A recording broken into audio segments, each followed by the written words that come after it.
Yes. The Lithuanian army sends its regards.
Hello, everyone. I'm the Enforcer, and I'm accompanied by Enforcer Matt.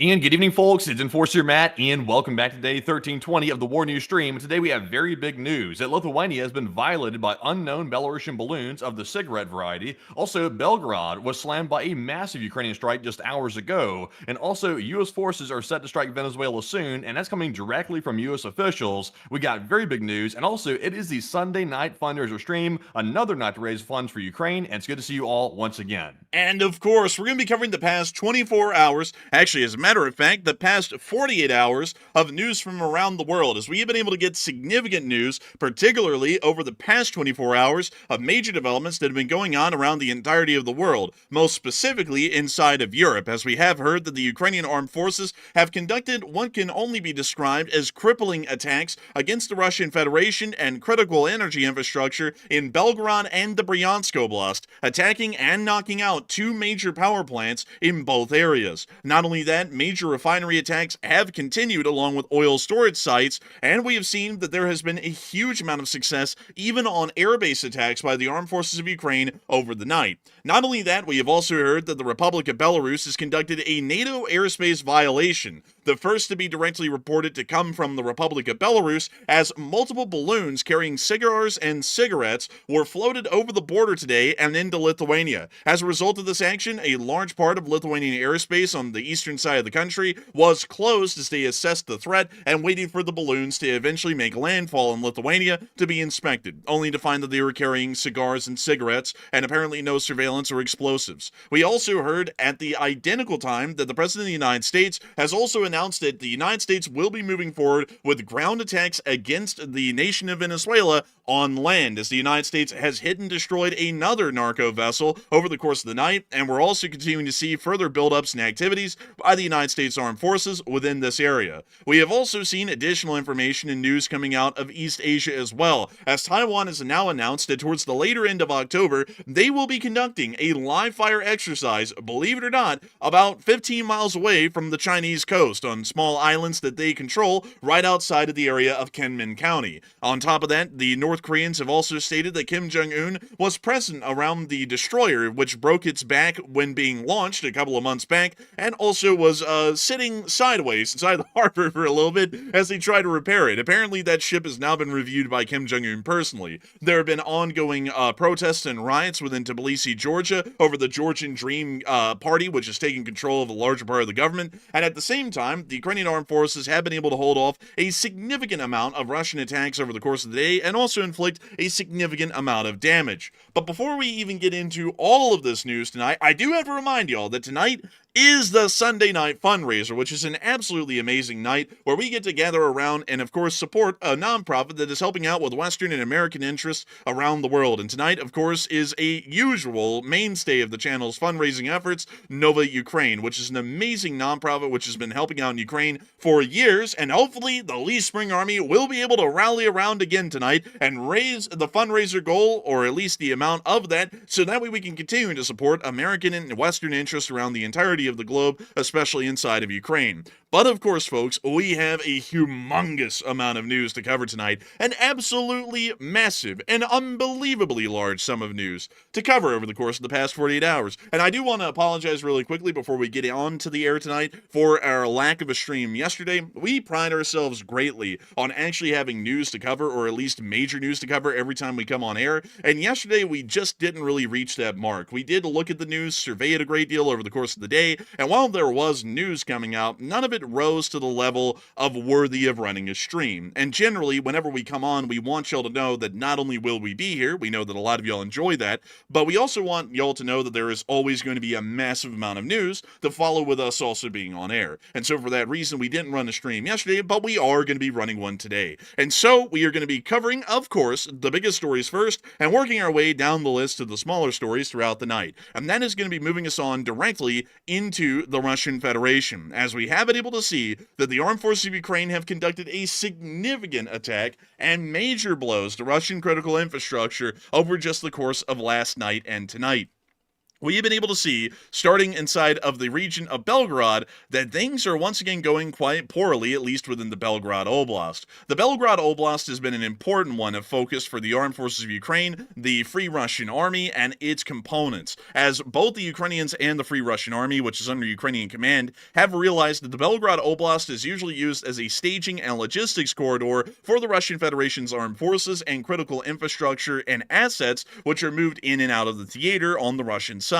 Not only that, but the Belgorod city area is actually the main staging point for Russian Federation forces which are still conducting their failed offensive on the Vovchansk battlefield just north of the town of Vovchansk. For this reason, the Ukrainians consider Belgorod to be an incredibly important strategic front, and over the years, while Belgorod has largely sat in comfort, rarely ever being attacked directly by the armed forces of Ukraine, the Russian Federation has been conducting an endless campaign against Ukrainian skies and slamming down attacks in their entire country. As a matter of fact, last night was no different, and we were able to see the air defense report come out from the state of Ukraine, showing that the Russian Federation fired 549 drones and missiles into Ukrainian airspace, including specifically 250 Shahed 136 drones, with 478 drones and missiles being shot down by the Ukrainian Defense Forces, including one Kinzhal hypersonic missile, air quotations around that. It technically really isn't hypersonic, but they also got 6 Calibers, 32 Iskanders, and 439 Belas, or Bela drones.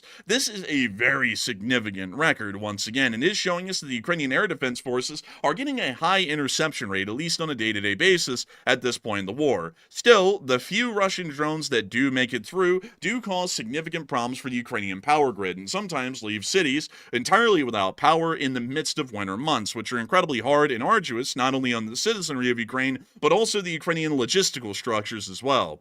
The Ukrainians, of course, have continued to deal with this for years, and because of recent drone incursions by the Russian Federation into Poland, the Polish actually responded last night to this air incursion inside of Ukraine by mobilizing their air forces to prepare for possible entries of Russian drones into their skies, much like we've seen in prior attempts by the Russian Federation.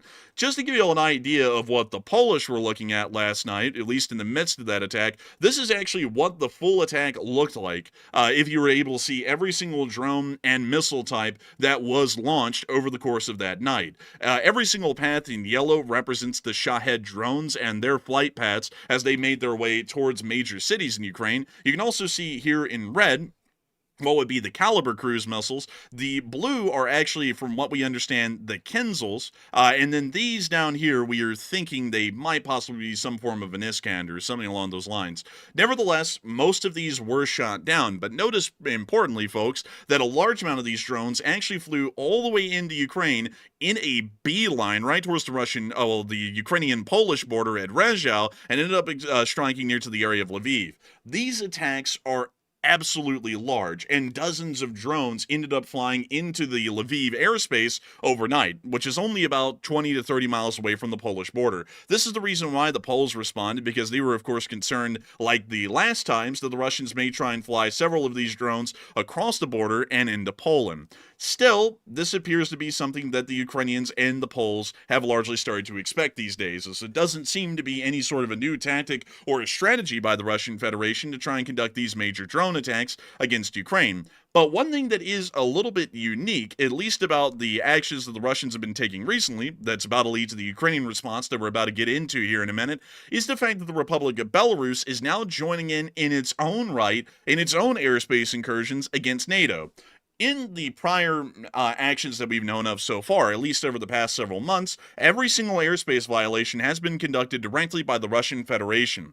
None of them have been conducted directly by any craft originating from the airspace of the Republic of Belarus or anywhere from around that general vicinity. The MiG-31s that skim through Estonian airspace transiting through the Gulf of Finland from the Leningrad military district, a part of the Russian Federation. Every drone incursion that we've seen into Europe largely appears to be Russian, from what we understand, and all of the drone incursions into Poland, Romania, Latvia, and Lithuania were all also Russian origin as well. This is the first time that we've ever seen the Belarusians conduct their own air incursion over Lithuania, with what can only be described as balloons carrying cigars and cigarettes. 11 of these were launched from Belarus overnight, just directly, from what we understand, across the border, somewhere in between Minsk and the Lithuanian-Belarusian border, and then flew over the border in a northwesterly direction towards the city of Vilnius. As a result of this, the Vilnius International Airport, which you can see right here, was closed as a result of the flying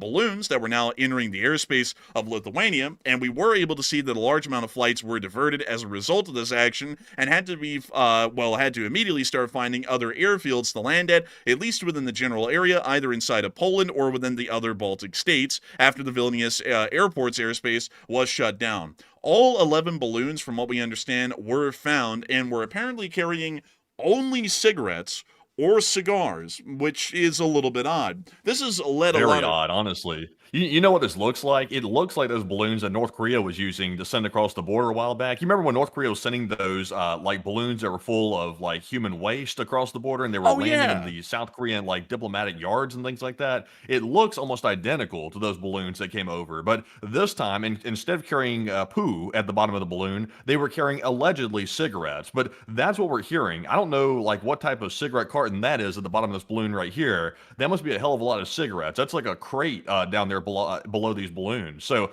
they're saying cigarettes, but it's hard to tell, honestly. They're sending only the best, Matthew. They're sending Newports or Virginia Slims. I don't know, but it's a whole case of it. I mean, it's a very large amount of them, whatever this is, and it does appear that all of them were carrying this. So there are about 18,000 packs of cigarettes that flew across the border today in these 11 cases. So quite a large amount of cigarettes, mind you all. Of course, no one's ever going to smoke these. These are confiscated by the Lithuanian government, from what we understand, are being held as contraband by the authorities. But this is an absolutely bizarre sort of an occurrence, and it is the first time that we've ever documented an airspace violation into NATO airspace that has been conducted by any flying craft from Belarus. All of the prior incidents that we've seen, they always happened either from the Russian Kaliningrad region into Lithuania, or into Latvia from Russian airspace, or into Poland from Ukrainian airspace. This has never happened before.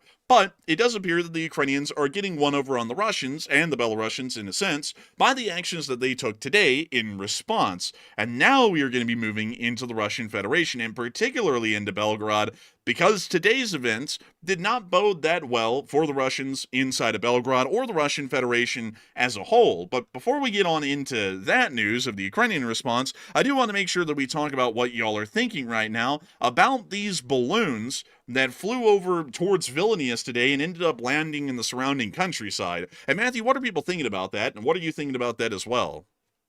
All right, so it looks like 54% of the audience said it was most likely a Russian probing operation, with these Belarusian balloons coming across the border into Lithuania and then landing and also crashing in various spots around Vilnius airport, closing it or at least disrupting it for at least 30 hours. And it looks like 22% said it seems like it could be some smugglers trying to send some cigarettes across the border, and 14% said it was a NATO disruption operation. So here's the thing, folks. These smuggling operations, they do exist. I do want to say that up front. There is a network of smugglers that do actually bring stuff across the border from Belarus into Lithuania and other Baltic states. But the thing is, though, typically these smugglers know better than to get close to the Vilnius airport. So that part is very, very suspicious. And it wasn't one balloon, it was 11 plus of these balloons that went into the Vilnius airport airspace and caused it to be disrupted. So that is unusual. The smugglers generally know what they're doing to a large extent, and they don't send it right into that airspace because, number one, they're going to lose their very valuable cargo, which are these smuggled cigarettes. And there's actually a whole market for that, and we won't get into that right now, but there's a whole expensive market for these cigarettes, and they're worth a lot of money. But they don't want them to be confiscated by the authorities after they catch them at the airport. So that seems very unlikely to me. Me personally, I would say it seems most likely like a disruption operation. That would sort of match up with what we've seen with these drones over other NATO countries. The whole objective is to disrupt the flights so they can't take off and to cause chaos inside of NATO countries. So I'm actually with the 15%. I think it was a NATO disruption operation, most likely carried out by the Belarusian government at the behest of the Russian government. That's my guess. But Enforcer, what say you? I would have to assume the same. It most likely would be some sort of a disruption operation that was conducted, because we do have to remind you all that there is a decent amount of criminal underworlds that do operate inside of Europe. You know, a lot of people always think that, especially a lot of Americans always think that when you go anywhere else, except for a country that's been heavily politicized these days, like France, Germany, or Britain, there's just no crime. Like, it's completely devoid of crime anywhere out there. But there are significant criminal, I guess you could say, under elements that exist inside of Poland and the Baltic states. And a lot of these get involved in the cigarette trade. Cigarettes are something that are heavily taxed, actually, if y'all do not know, inside of most of the European Union. And also, some access to certain types of cigarettes are also a little bit more difficult to find. So for that reason, there's actually a significant criminal underworld that smuggles these cigarettes across the border into states like the Baltics and Poland by these balloons. But it is a little bit wild, I will have to admit, for one, that these flew directly over the Vilnius International Airport. To give y'all an idea of how much of a chance they could have had to completely miss this area, if they had launched them from somewhere up in the north of Belarus and the winds were carrying them south, these balloons would have landed well before they got to the Vilnius International Airport. If they had launched them somewhere around here, they most likely would have landed in Poland. If the winds were blowing northwards or northwestwards, if they had launched them literally anywhere except for right across the border from Vilnius, they would have been able to pass right by that airport without causing any airspace disruptions. That would have been a guarantee. I would have to say that because of the fact that they flew into the Vilnius International Airport's airspace and as a result alerted the authorities, which then confiscated the cigarettes, this had to have been something that was trying to gain the attention of the Lithuanian authorities or NATO at large. And that is why we're seeing that these did end up flying through that specific area and then ended up being confiscated as a result. And also, I see some people asking some really good questions about the cigarettes, like, could the cigarettes be poisoned? From what I understand, the answer to that is yes, but not really because of any sort of deliberate malice. From what I understand, and I might be wrong on this, Matthew, most of the cigarettes that are being smuggled into Lithuania are Chinese in origin, if I'm not mistaken. So we don't know the actual make and model of the cigarette, for a lack of better terms, but you could tell from the size of that crate, they must be getting them in bulk from somewhere. So, and once again, we're having to go off the word of the authorities here. The authorities are claiming they were cigarettes. I see some people in the live chat saying that the box that's attached to that balloon couldn't be cigarettes. I'll be honest with you, I personally have my doubts about it, because it wouldn't be the first time that NATO authorities have sort of fibbed the truth a little bit to avoid a major escalation. So we don't really know what's on the bottom of these balloons. We're having to take the authorities' word for it. So we don't know anything about the cigarettes, by the way. They could be possibly poison if it's truly cigarettes. They could be totally normal. We just don't know. It's very vague right now. And let's see here. Wholesale cigarette box. Let me go. Cigarette cases. Let me go see if I can find something along those lines. Because there are larger, like, of course, when a gas station gets their cigarette cartons, like here in America, they don't get them all in the individualized cartons just in mass. They are packaged in some sort of a larger case. But I cannot find any of those, at least readily available for a picture to show y'all on air, to give y'all an idea of what that would look like, unfortunately.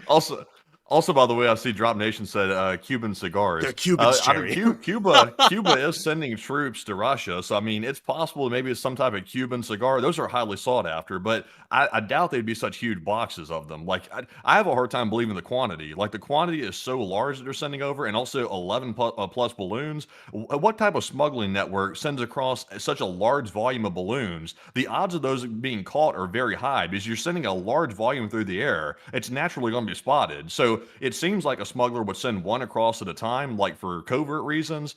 This just doesn't seem like a cigarette operation to me. It really doesn't. Like, my gut's telling me it's something much more than that, which is why I said it's most likely a disruption operation. Also, with them all being in the vicinity of the airport, so close to it like that, literally in Vilnius, it seems very suspicious to me.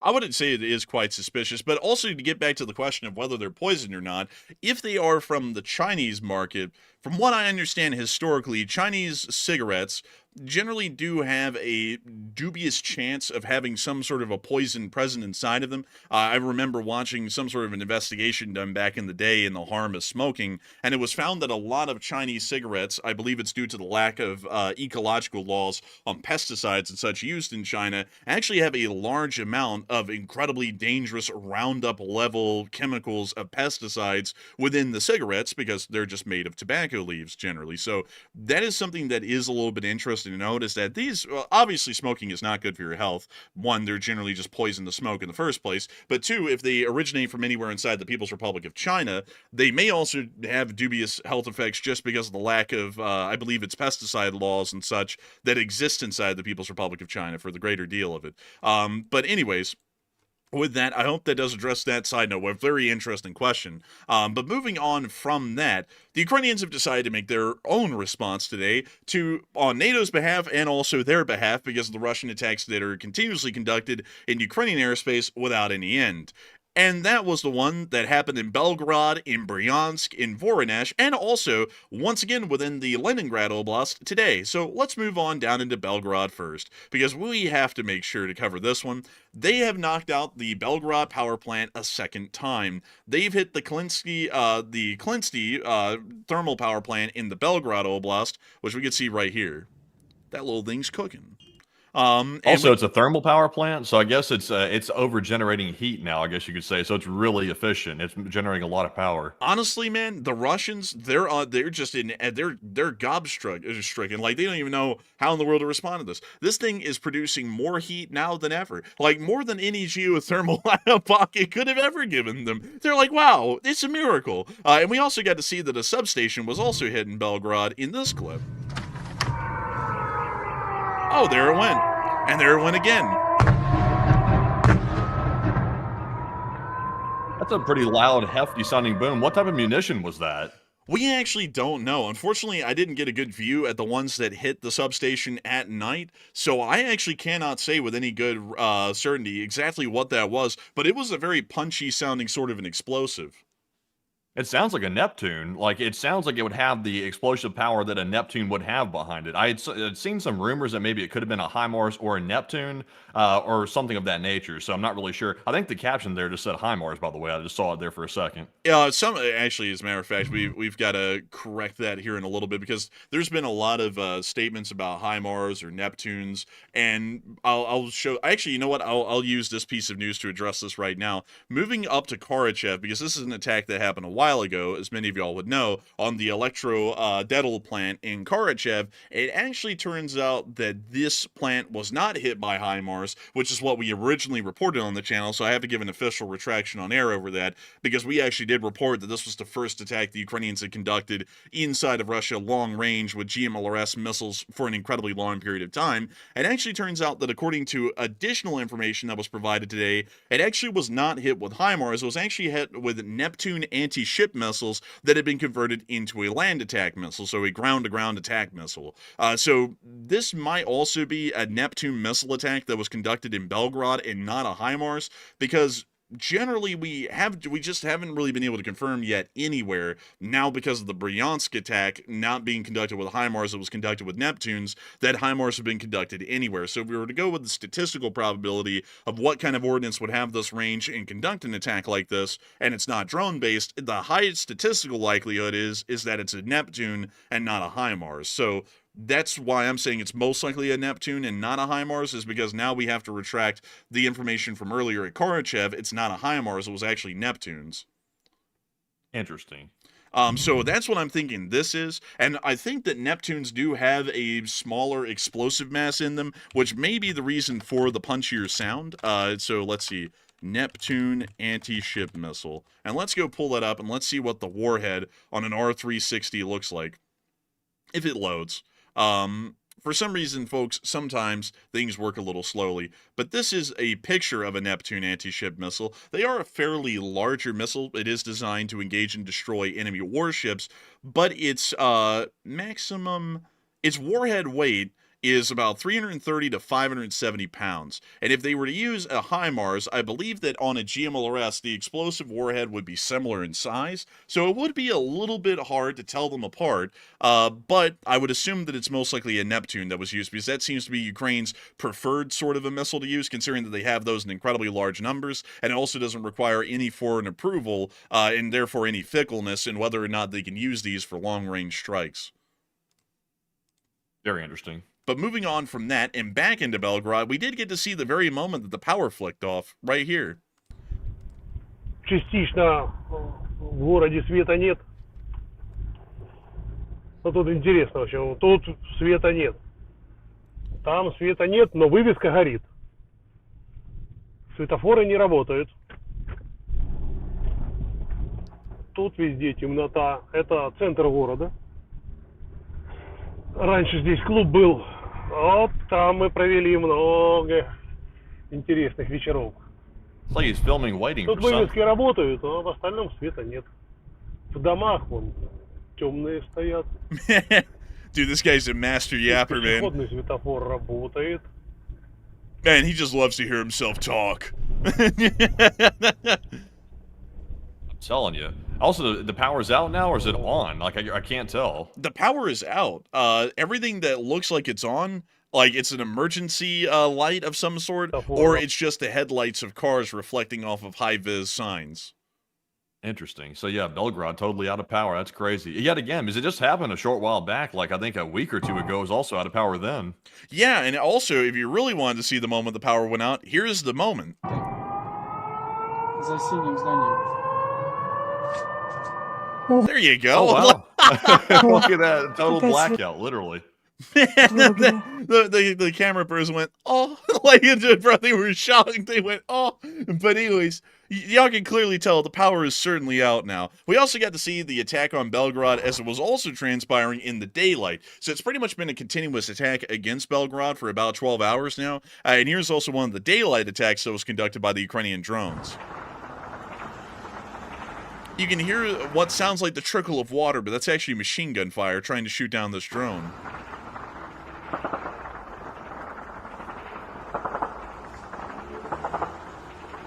Can you imagine all that ammunition that goes up has to come back down? So it's probably raining down the heads of everybody in the city. Man, everyone's like, wow, the rain sounds like hail. It's just bullets zipping right through their roofs and into the house. Oh, my Lord. Well, you can even hear the supersonic like little hit of the ammunition, too. Yeah, you can hear the crack of them flying over. Еще и ракетный, что ли? Oh, and they got the air raid sirens going. Oh, to you, mate. Quite a day for sure out there in Belgrade. But, of course, everyone, do not fear. Governor Eeyore is here to make a comment on the situation.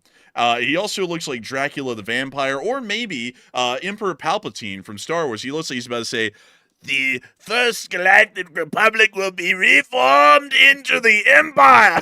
But anyways, here's the clip. Недобрый вечер, к сожалению, для Белгородского района. Сейчас пока не понимаем, для какого еще количества населенных пунктов Белгородской области ночной. This guy had his soul sucked out so that way Putin could continue to stay young. So he no longer has a soul. That's why he talks like this. Очередной ночной обстрел. Есть повреждения энергетики. Сейчас все аварийные бригады выехали на место. Сам еду к месту прилета. Сейчас разберемся в масштабах. This guy is the epitome of a nice and well-rounded Soviet-type leader right here. He's a governor of an oblast. He's the governor of Belgrade. You gotta appreciate this guy right here and his enthusiasm for it. Honestly, if I was in charge of this, I would probably be the same way myself. Man, honestly, man, he's sitting out here going, "The Jedi." he's saying some absolutely uncouth stuff. But beyond that, we're not going to play the rest of the clip. We have no clue what the guy's even saying, unfortunately. We don't understand Russian that well. But what he is saying is that the situation is really bad in Belgrade. That's why it's completely dark outside of my car and there's no street lights. And we got emergency generators on, but everything else is just about out throughout the whole city at this point. So it doesn't sound like it was a good day inside of Belgrade. Meanwhile, further on up, and inside of Voronezh, we also get to see that there were some hits being landed in Voronezh. Y'all want to hear it? Of course you do. Here's the clip. Ух, ебать! Oh, and there's one of them. Ебать, вон он. And that was the end of that clip, but confirmed hit in Voronezh. We don't know what exactly got hit yet. We're still trying to get that information, but that'll most likely come out within the next, I'd say 24 hours most likely. So we'll most likely be able to report on that on Tuesday or maybe even tomorrow in a short war video. Still, inside of the area of Bryansk, we also were able to confirm that the Klinsky power plant, which actually was in Belgrade, was on fire, and I mislocated that into Klinsky inside the Bryansk Oblast because every damn city is named the same. Inside of Russia, there's like a Klinsky in every oblast, and so it took forever to figure out that it was the Klinsky thermal power plant that was in Belgrade. Anyways, moving on out of that bit of news, it's now time for us to move on down, or move on up more so, and on into the Leningrad Oblast. Many of y'all know the Leningrad Oblast, because it's named after a city that no longer exists. The city of Leningrad, named after the great leader of the Soviet Union and founder of the Soviet Socialist Republics, Vladimir Vasilyevich Lenin, a real pioneer of communist ideology, and proved to the world in his first go at it, at least for an entire country, that the philosophy sucks, and no one ought to try that any further. Didn't stop anyone else, but he got the ball rolling on everyone knowing that the gig is up on communism before it even really started. Nevertheless, that city has now been renamed back to St. Petersburg, and most likely will be renamed back to Leningrad eventually. But what we're really talking about here isn't the city of St. Petersburg or Leningrad or why communism sucks. We're more so talking about the refinery down here at the little town of Kryshi. Kryshi is a little town on the Volkhov River, which is inside of Leningrad. And right next to the river is this giant refinery right here. It's actually bigger than the town of Kryshi itself. The entire town exists as a working town to support and operate this one refinery that's within this area. And it's not small at all. It's actually quite a sizable one. This refinery was just hit about 2 days ago. And today it was hit once again and has been once again damaged even farther. We don't even know if it had been repaired from the original damage caused by the first hit, but it won't matter now because now they're having to repair the damage of the second hit anyways. Ебать, это что? Просто взрывы повсюду. Там взрывы уже в самом городе, понимаешь? В смысле охуенно? Listen to that hellish Они sound out there. охуели? Listen to it. It's the sound of lawn crews. Lawn Вот это maintenance. твари. Блять. It's upon us. Ля-ля-ля. Oh, there it went. Пацаны! Did you see Oh it? my god. Wait a Oh minute, my go God. back real quick. Oh, that's a bird. Sorry. Like, Oh, sorry. damn, man, you got me psyched out. Thought I was about to see it. Dude, I thought it was the drone for a second, but then I saw wings the second go around. Пацаны, нам пизда! Okay, this guy's getting a little too hyped up. Oh, Ау, во-во-во, ебать! Ебать, долбоёб! Охуеть! okay, one of these guys is clearly tweaking on Crocodile. Like, the other guy's like, oh, there he goes. The other guy's like, oh my god! Right? It's like, calm down, man. Давай! Пидорас ебаный! But it's going right over to the refinery Ой, that's already on точно! fire. Ебать, прям Хуй над дном. сос ты, Прям блядь! над дном, понимаешь? Oh, the car alarm's ебать, going Was that the off. guy's head or was that an explosion? I А just чё saw on the они... right? That was like a hand or something like that. Oh. You know, like, it's just a random hand of the tweaker over there on the left. Взрывают, блядь, над заводом, который... Пидорасы, блядь! There he goes again. Oh my god. Он летит еще. Там, блядь, весь завод нахуй в дыму, ты видишь это?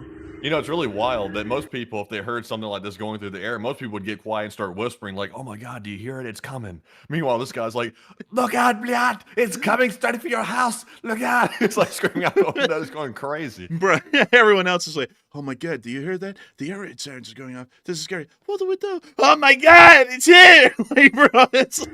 Хохлы ебаные! It goes again. Oh my god. They Now got it's- a Viper car alarm, blad. Пидорасы, блядь, суки, блядь! Мрази, нахуй! Oh my God. This guy's trying to match his energy now. Во-во-во, блядь, ПВОшка полетела. Видел, да? Все по нему полетело. What is that plasma out there in the distance? Do you see that like plasma ball out there in on the horizon? Oh, that's just the top secret Russian warp drive they're working on. Don't worry about that. Man. О, ёбнула. Еще, блядь, над домом нашим ёбнула. Пидорасы, Oh, блядь! there he goes. Oh my God, he's going again. Перерезать всех Как нахуй! будто бы заводу немного пизда настала. Как будто бы ему плачевно очень. Как будто бы я нахуй лучше в корону съебал. А мы сейчас пойдем в крон, подожди. Да ну нахуй, надо мной дрон, блядь, 10 метров. Oh my god, what was that? Did you see that? Look at this. Надо мной дрон, блядь, 10. Bro, what in the hell is this? It's almost like it hit a substation. That's almost electrical, like the way that lit up, like in a bright white like that. It seemed like they hit something, That's maybe it. electrical. That is exactly what I was thinking, man. I was like, oh my god. I was like, I think they just hit a giant substation or something over there near to the refinery. So this might actually be an additional substation hit, but is there a substation near to the refinery that could have been hit? And the answer is, I was about to say yes, because of the shed that looks to be partially deconstructed. But let's see if we can find anything that looks like a substation around this refinery. There's got to be one because this thing takes a lot of electricity to run it, so there has to be one somewhere around it. Yeah, I mean, there's gotta be, you know, like there has to be one somewhere within the confines. This plant. No, that's not it. That's a loading station. I mean, there's got to be one. Unfortunately, I won't be able to find it quickly enough on air to make this happen for all of you alive, unfortunately. But it is. Oh, yeah, but there it is. It's right here. It's right here, Matthew. We found it. So that must be what they hit. Because, I mean, it was a huge explosion that happened over there, and it looks to be electrical, to show y'all Нахуй, again. надо мной дрон, блядь, 10 метров. О, блядь, видел, блядь, только что? О, бля, во, она прям, она прям, она прям закраснела нахуй. I would lay odds that's probably what they hit. That had to be it, and that would make sense too, because the first thing you'd want to take out is the electrical, so they have to repair the substation to get the place working, and then the Ukrainians would probably hit the actual refinery structure itself. That's my guess. I would assume so. So it looks like, from what we could tell, if they're viewing that from the town of Karishi down here in a high-rise, a commie block somewhere around here, maybe even this one, because it's the tallest one with the most predominant view, they were looking over the town of Karishi, into the refinery. So there was a fire going on the eastern side, and then they hit the substation as well on the western side, which caused the blue light electrical flash that we saw there for a second that was humongous. So it appears that there's been a crippling amount of damage to this point that's been caused to the Grishchi refinery, and of course, as they say, another one in Russia bites the dust. We also saw that the Ukrainians not only conducted major attacks inside of Russia, but also inside of occupied Ukraine. We were able to confirm a significant fuel explosion that occurred inside of Feodosia, with this video showing the impact right here. Oh, that air defense fire sounding juicy. Sounds like I have a gush gun out there, and there's the hit. And there's the fireball. A clearly good hit. Good morning, USA, is what they're trying to say over there. Ёбаный в рот. This guy sounds choked up over this. He went, oh no, my paycheck. Суета. Now he sounds excited about it. He's like going through all 5 stages of grief. I feel like that's indicative of the entire Russian public at this point. They've been through the ringer so much. It's just like they've gone manic. Honestly, I'm not doubting it. Here's a duplicate clip, by the way. Oh, bro, they snapped a picture. They literally went, clutching, bro, listen. Bro, oh, You got man. the exposure settings, the shutter settings set really, really slow. What the hell was that? This is going, what the hell was that? Let's listen. Oh my god. Hey, yo! Hey, yo, no kidding. He's like, Yo, what the hell? That's Bro, too much right there, too much. bro, this guy said, man, arson really gets me going. No, but even like, no, don't do it. But anyways, moving on from that, it did appear to be a pretty significant hit in Feodosia. We also were able to confirm that there was strikes going on at the Novofedorivka Air Base at Saki, aka the Saki Air Base. This air base has been attacked an endless amount of times throughout the war. This is the air base itself, and the Russians have continued, foolishly, to continue to use the base, although it is well within range of Ukrainian strikes. You can even see some Russian aircraft that are based out of here, at least recently, from our latest satellite photography. Also, there are apparently some MiGs that are sporting a black camo pattern, which I've actually never seen before on a Russian aircraft. That's actually kind of unique. Anyways, let me show y'all the strike.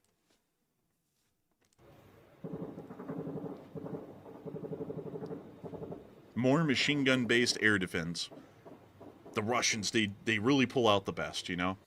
We also got You really don't see the missile-based air defense anywhere except for around the perimeter of Moscow and the multiple ring roads around Moscow. That's pretty much the only place you ever really see that anymore. You don't really see it in Belgrade. You don't see it in Crimea. It's like, it's just basically all been consolidated around Putin's houses and the capital of Russia, and that's pretty much it. Yeah, I mean, it really doesn't exist most everywhere, and of course, obviously does not appear to exist around Feodosia, the Novofedorivka Air Base, also the ammo depot that was hit in Mariupol that we don't have video evidence for yet, but we're waiting on. Also in Belgrade or Bryansk or Voronezh, or even inside of Leningrad. It appears that there is literally no air defense anywhere at this point in Russia, except for the Moscow air defense ring perimeter, which we have highlighted right here on our map. So, it does appear that the Russians are going to be roughing it out, or, as they say, thugging it out for the rest of the war. And I don't really think that's going to be going well for them. It doesn't look like it's going well for them right now, but, you know, they're going to give it a shot and see how that goes. Nevertheless, a lot of people are talking about a statement that was made by Putin today,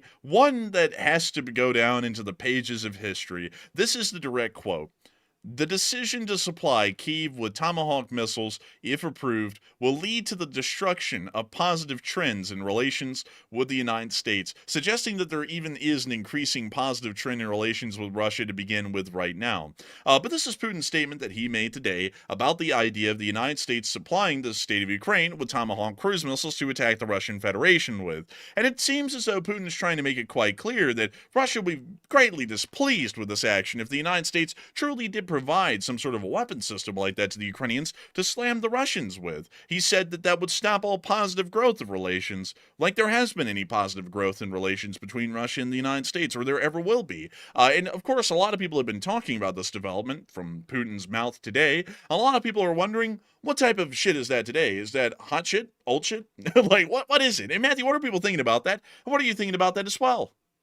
All right. So, according to Putin and according to his delusion, there's a perfectly good, positive relationship with the United States and Russia, and there's no problems whatsoever. And Putin says that giving Ukraine those Tomahawk missiles would destroy that positive relationship that we've had with Russia for such a long time. Just don't ask Medvedev what he thinks, because he might threaten nuclear war again. But what are your thoughts about all that? And 63% said Putin is just hoping and praying that this somehow will bluff the United States into not giving the Tomahawks, while 24% said Putin will certainly respond if Tomahawks show up inside of Ukraine, and 8% said Tomahawks really aren't that serious and Putin's just kind of playing the game. So honestly, I would say that the Tomahawk is a very potent cruise missile. It's something that's definitely going to have an effect on Russia, but I really don't think there's anything Putin can do to respond to it, even if the U.S. gave it. And also, there is no positive relationship. That's clearly delusional. There's no such thing.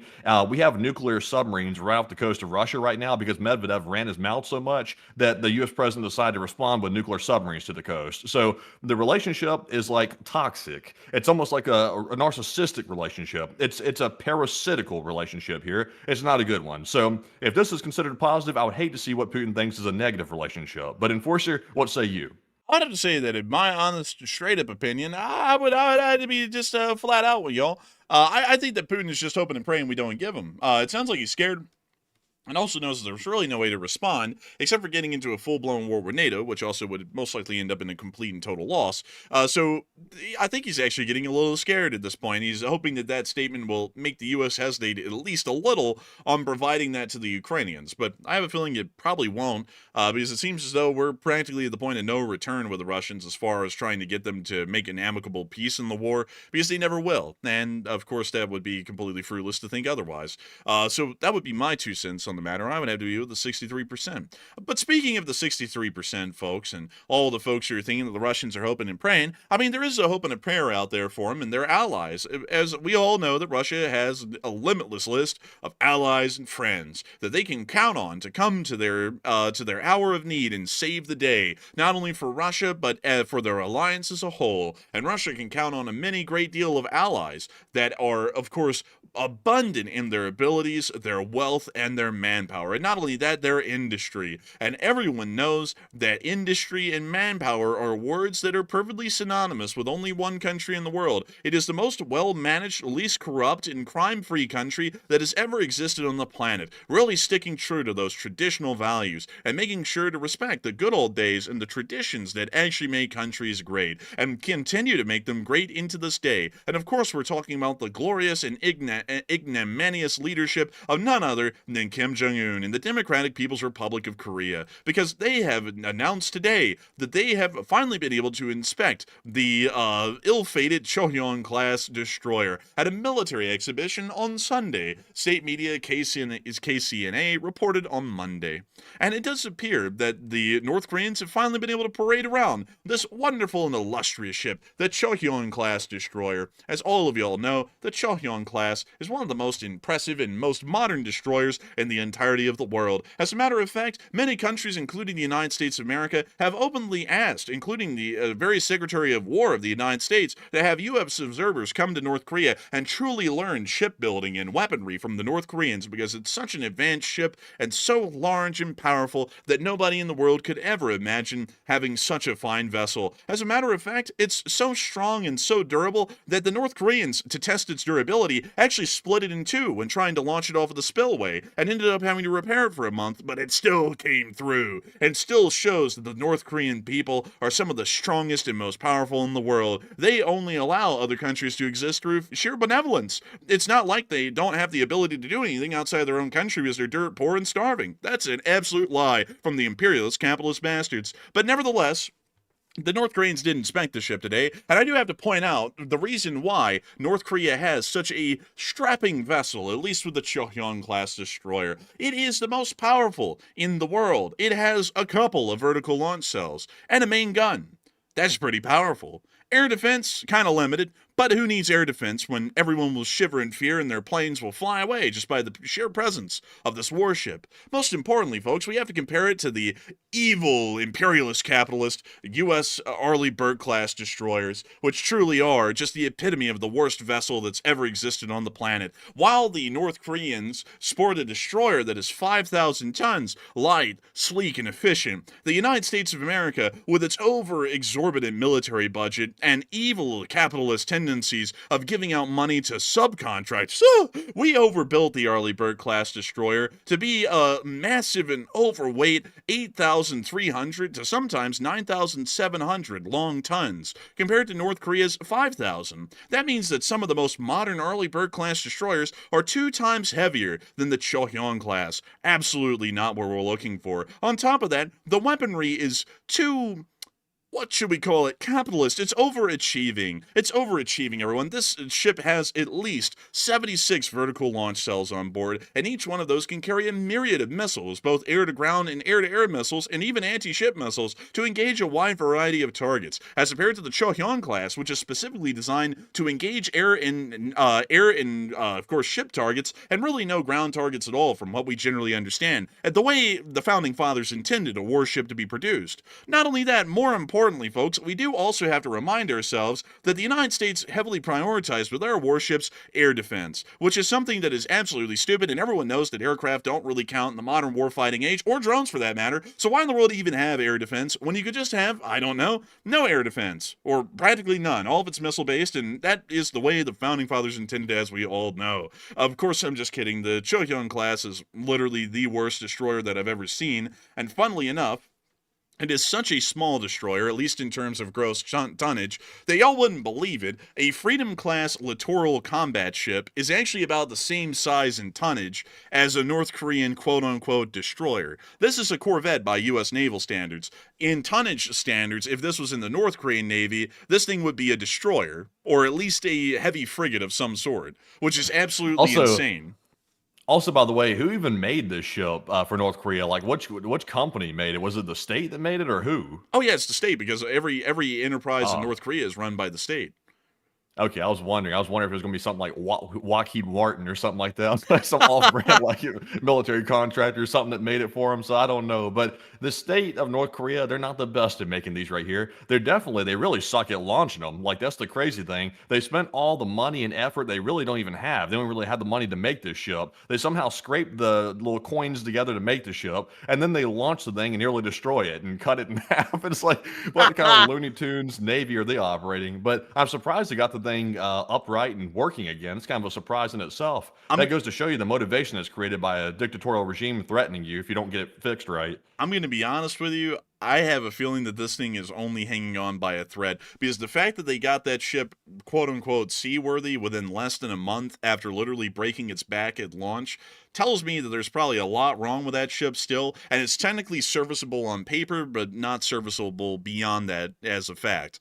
Because we do know that a lot of countries, communist ones in particular, whenever there's an embarrassment, they will rush to cover it up, and even if the ship is hardly even operational, they'll just keep it running around as a propaganda symbol at that point to tell the public in Korea, look how advanced we are and how modern we are, when the ship or the vessel may not even work. And also, I want to show you all this for its armament. It has one 127mm main gun. It's almost trying to completely imitate the United States or Russia or China in that regard. It has one Pantsir ME close-in weapon system, which, no joke, folks, is the Pantsir S-1 missile defense system you would find on a Pantsir truck. So let me show you all that.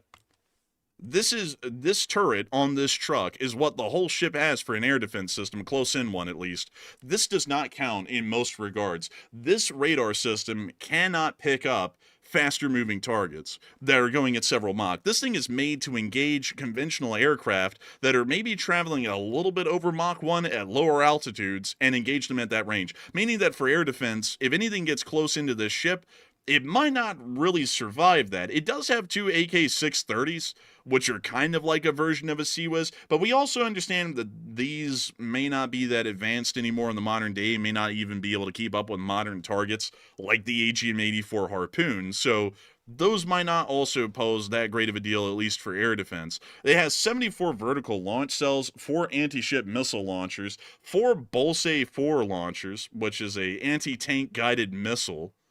Why does it need that? Why does it have 4 anti-tank guided missile launchers on a destroyer? Have y'all ever heard of a destroyer engaging tanks at sea? Have y'all ever heard of that? I haven't heard of that. Where the hell is this thing going to engage a tank? I don't know. But they have anti-tank guided missile launchers on board, and they also have torpedo launchers. Torpedo launchers. You heard that right. Torpedo launchers. No destroyer in the modern Navy that I know of carries any kind of torpedoes. If you look at the armament on an Arleigh Burke, I'm pretty damn sure that it does not carry torpedoes. And it doesn't. It doesn't at all. You know why? Because torpedoes are obsolete, at least for a destroyer to use. A destroyer has to get within, at least for a modern torpedo, 25 miles of its target to be able to fire it off. Do y'all know how far away naval engagements happen nowadays? About 200 miles to 300 miles apart, over the horizon, conducted entirely by radar and anti-ship missiles that are fired from one side to the other. So there's no way in hell this thing can even get close enough to anything to fire off the torpedoes. So it's literally wasting munition space, for one, in its ammunition holds to carry the torpedoes, and two, it's wasting valuable deck space to even carry around the torpedo launcher. It can carry one helicopter, and it does have a flight deck on the rear of the destroyer. Y'all can, of course, clearly see that in the pictures, because the North Koreans love to show that. You can see it right back there. But beyond that, this ship just sucks. In every single way, it makes no sense, and it is absolutely stupid. I do not know why in the hell this thing even exists. It is a complete waste and dumb. But the North Koreans do have one, and they paraded it around at their little arms expo that they're having in North Korea right now, which is a arms expo for themselves, not selling their weapons to anyone else from what I understand. So I don't even understand the point of it. Because when you have an arms expo, it's supposed to bring in foreign countries and market your weapons to them for them to buy them, but they're not even selling these weapons to anyone else. So what the hell is the point of showing this stuff? It makes absolutely no sense, except for trying to imitate the West because they hate us because they ain't us. That's just the basic truth of it. But anyways, moving on out of North Korea, Russia also has another friend that they can count on. Another one that is even more threatening than North Korea. Y'all know him as the guy who was obsessed with milkshakes. The guy who had an entire factory actually made just to produce some milkshakes and ice cream on a country that really can't even support dairy cattle. Also the guy who has a whole bunch of shirts made after him because he looked kind of badass. That's actually it was Che Guevara, but he had a big deal to do with this. He is, of course, Fidel Castro, the leader of Cuba. And of course, Fidel is dead, has been for a while, but Cuba still lives on, kind of in his image, at least to some limited extent. And Cuba has apparently been getting involved, according to the United States and the United Nations today, in helping the Russians. The United States says that 1,000 to 5,000 Cubans are supporting the Russian army against Ukraine. The Cubans, Jerry. The Cubans, and they are inside of the Russian Federation. We all know now that the United States and Ukraine is truly in peril. We've got the army of the starving and the country that created a refugee crisis in America because of how bad off it was in the 80s and 90s, teaming together to help out Russia. I'm sure that this will end up with us quivering in our boots and the entire Western world defeated. But before we get on into all of that, of course, about the Cubans, Jerry, the Cubans, we do have to talk about what should be done about these Cubans. What should we do, folks? And Matthew, what are people thinking about that, and what are you thinking about that as well? All right. So rumor has it the Russians are so desperate now that they're going to all these poverty-stricken countries to find help. They're planning on starting a new TV station. It's going to be like a spinoff of Comedy Central, but they're going to call it Poverty Central. And they're also going to band all the people together. And they're going to try to fight Ukraine because the biggest country on the planet that's like the biggest superpower that has the biggest military, that's Russia, can't fight a country like Ukraine and take the country over. So definitely a paper bear by every means. But on the poll here, what should be done about the Cubans sending 5,000 of their troops over to go help and invade Ukraine? And it looks like 49% said give Ukraine more advanced weapons, while 27% said the USA should surround and warn Cuba with our ships, and 19% said it's really not that important, we should probably just ignore it. So this is the thing, folks. If they band enough of these poverty-stricken countries together, I'm being serious with this, they actually will create a dent in Ukraine's defenses. So it's not something to ignore. It is serious because the Cubans are now sending thousands of troops. Also, North Korea is sending thousands of troops, and China is helping on a dual-use goods front of things with the military sense. So they're banding together enough of these poverty countries that's actually going to create a problem. So the USA should focus on this and look at it.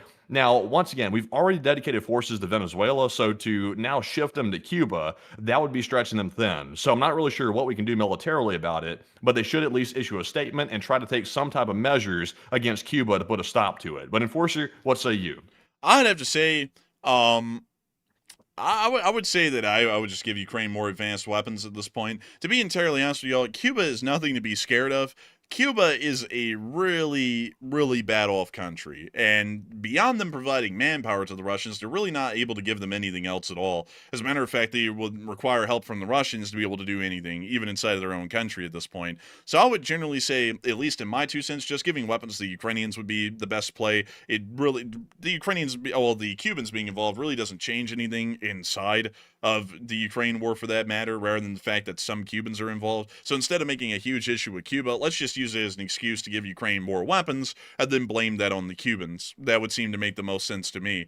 If y'all have ever seen how bad off Cuba is so bad off that they actually named an entire city after Fidel Castro after he died. It's the city of Moron. And it's right there in the middle of Cuba. You can see it right here. Look, they even have a Hotel Moron. That's actually where Fidel Castro loved to hang out on vacations. I mean, you know that's got to be. It's got to be the place. I mean, that's got to be the place to go. The city of Moron. Indeed.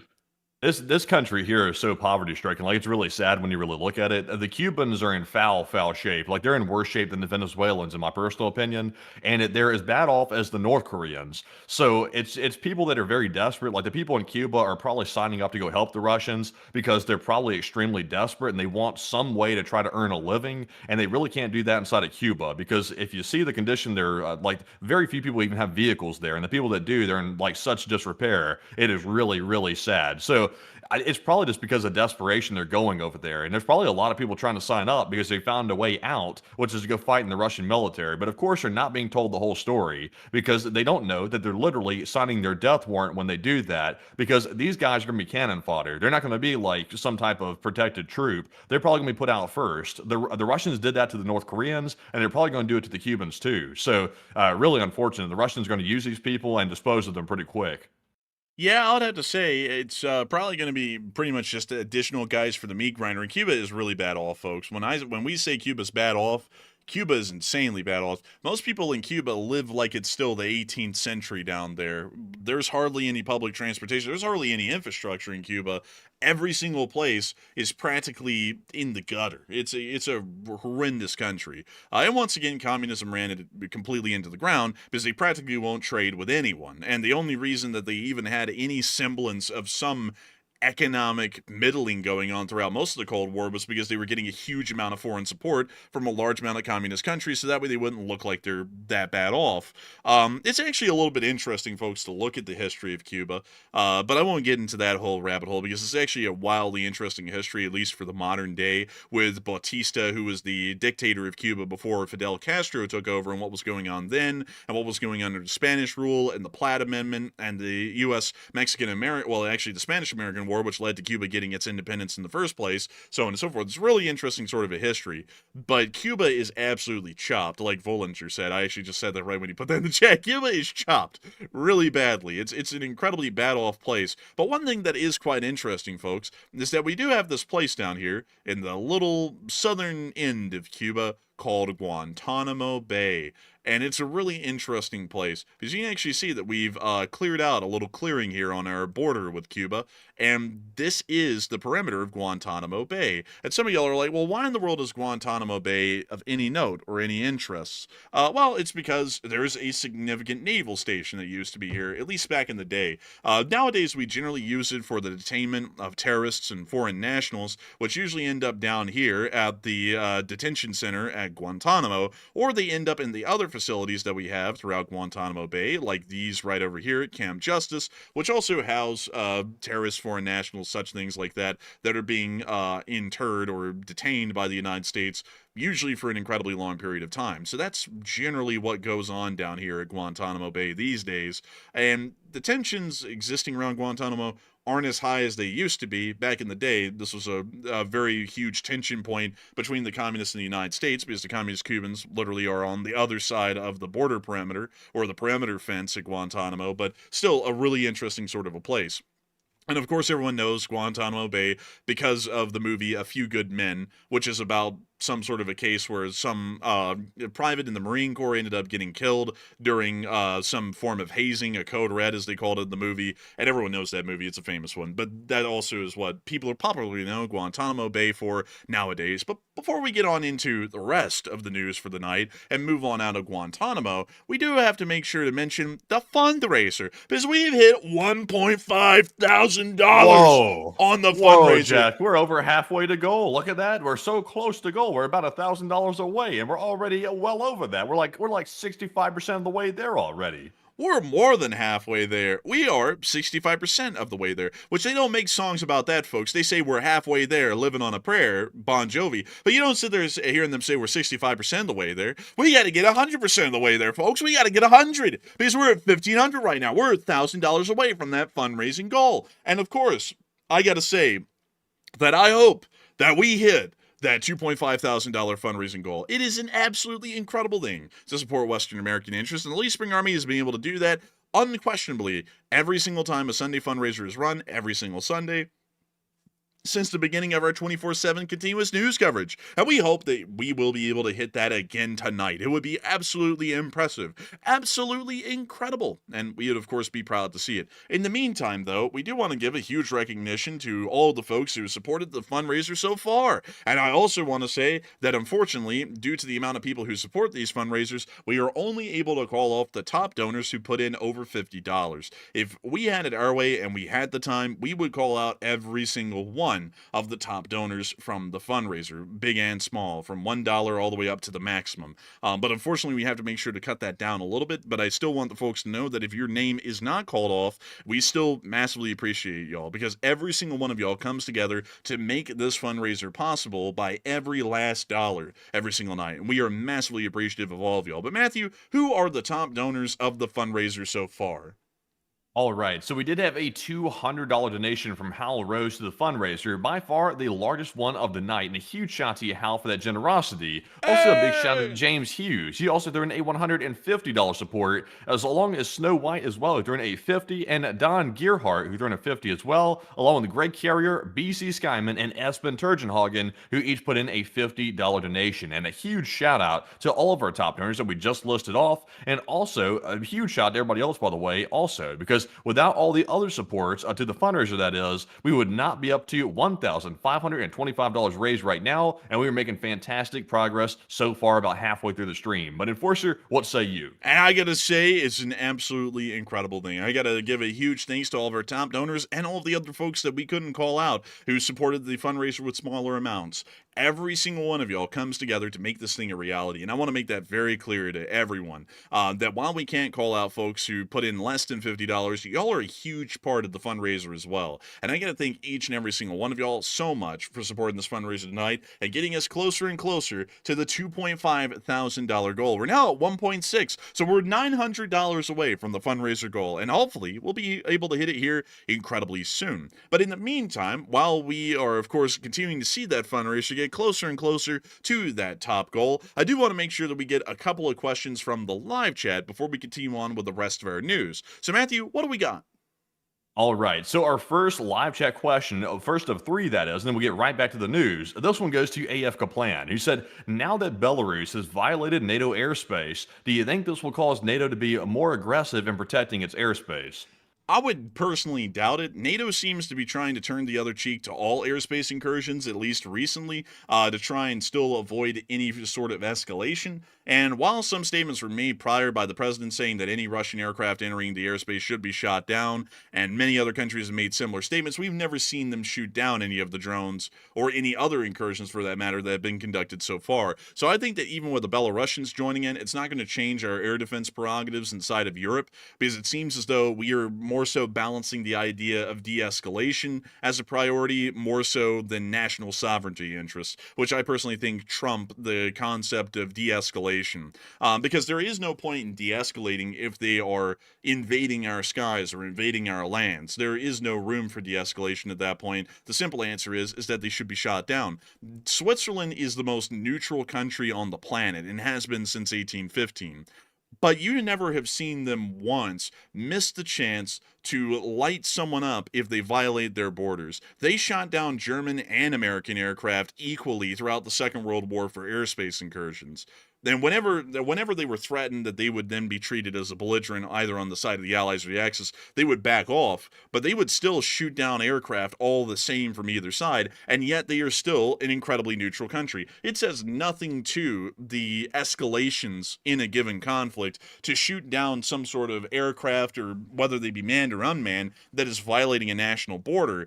National sovereignty interest and national protection interest are of the top priority of a nation. If they cannot protect their skies, lands, or seas, it is not a nation. That's just a simple answer to it. And I would have to say, I do find this a little bit interesting, at least as a concept, because countries like Poland and the United States, not speaking on a political level, but just speaking about the disparity that I see here, they take border security to be a top priority, and at least historically, border security is an incredibly important part of a nation's existence. That is pretty much the confines of where you can extend the government's sovereignty of that given nation as a part of that social contract. So it doesn't really make a lot of sense that on one hand, countries like the United States and Poland take border security and border sovereignty as an extreme ordeal and go to extreme lengths to ensure that border security and border control, but then at the same time, when an actual country flies a drone, like for example in the Polish airspace, we all sit there and get cold feet about whether we should respond to that or not. It's like if we are going to respond to random people, just individuals, crossing the border with the full extent of the law, which whether you agree with that or not, that's what we're doing right now, why in the world should we not respond in equal measure to an entire legitimate nation like the Russians flying over their drones for military purposes into our skies? If anything, that should be treated even more severely than the former. That's at least my 2 cents on it. That's what I would think we should do, and that would certainly fall into the parameter of national defense. There's nothing offensive about shooting down an enemy aircraft that is flying over your skies without any given permission. So with that, I hope that does address it the best I can, at least in my opinion. But I would have to say that's what we should be doing, but I don't think, unfortunately, NATO will be following along on that line of logic, at least for now. But with that, I hope that does address it the best I can, and we are on to the second question of the segment. All right, so this one goes to Vibin Waves, who said, do y'all think that the U.S. might take a run at Cuba now, since they're down there already, and coupled with the soldiers that are apparently heading to Russia? Do you think that's going to cause the U.S. to act? I would doubt it. The United States really doesn't have a huge ambition of dealing with the Cubans. The Cubans are so far off, one, from any foreign support from anyone else in the world, and two, from really posing any sort of a military threat these days. We don't really consider Cuba to even be a problem. We don't even register them really on the scale anymore. And considering that a lot of the refugee crises that used to exist with Cubans fleeing Cuba across towards the Keys is no longer existent either, they're not even really an issue to that regard as well. So we generally just leave them alone. And I would generally expect that even now we would still leave the Cubans alone, even with what we are saying about them being involved in the war in Ukraine. I don't really think we would want to get involved in a larger war with the Cubans. Also, by the way, I want to show you all the equipment of the Cuban army because it is actually quite interesting. So they use Makarovs, they use APSs, also Soviet, they use CZ-52s, and Browning high powers. So every single one of their sidearms is from the early Cold War. Every single one of them. For submachine guns, they have the following. The PPS from World War II. This is literally made out of stamp metal. They also have the PM-63 rack, or the WZ-63, which is kind of like a Scorpion. They also have the SA-23. This is also a stamp metal pipe gun for the large part. They also have some MP5s. which is actually quite high end for them, but not a lot of them, and we understand they're used by the Black Wasp, which is the Cuban Special Forces. They also have the Uzi, because back in the day, Israel would not deny a guest even the most ridiculous request, so if you bought from the Israelis, they'd sell you anything. They also have some Model Z 75s from the Spanish Civil War, so World War II vintage, actually pre-war vintage. They also have M3 grease guns. Those were taken from the arsenals of Bautista's men back during the overthrow of the Bautista government. For shotguns, they have the Browning Auto 5, the first semi-automatic shotgun ever made in history, and that's the only shotgun that they have. For rifles, they of course have a wide degree of only the finest SKSs, AKMs. They also have silenced AKM with a PBS-1. They have some VALs, which are actually a little bit unique. This was given to them in the later periods of the Soviet Union.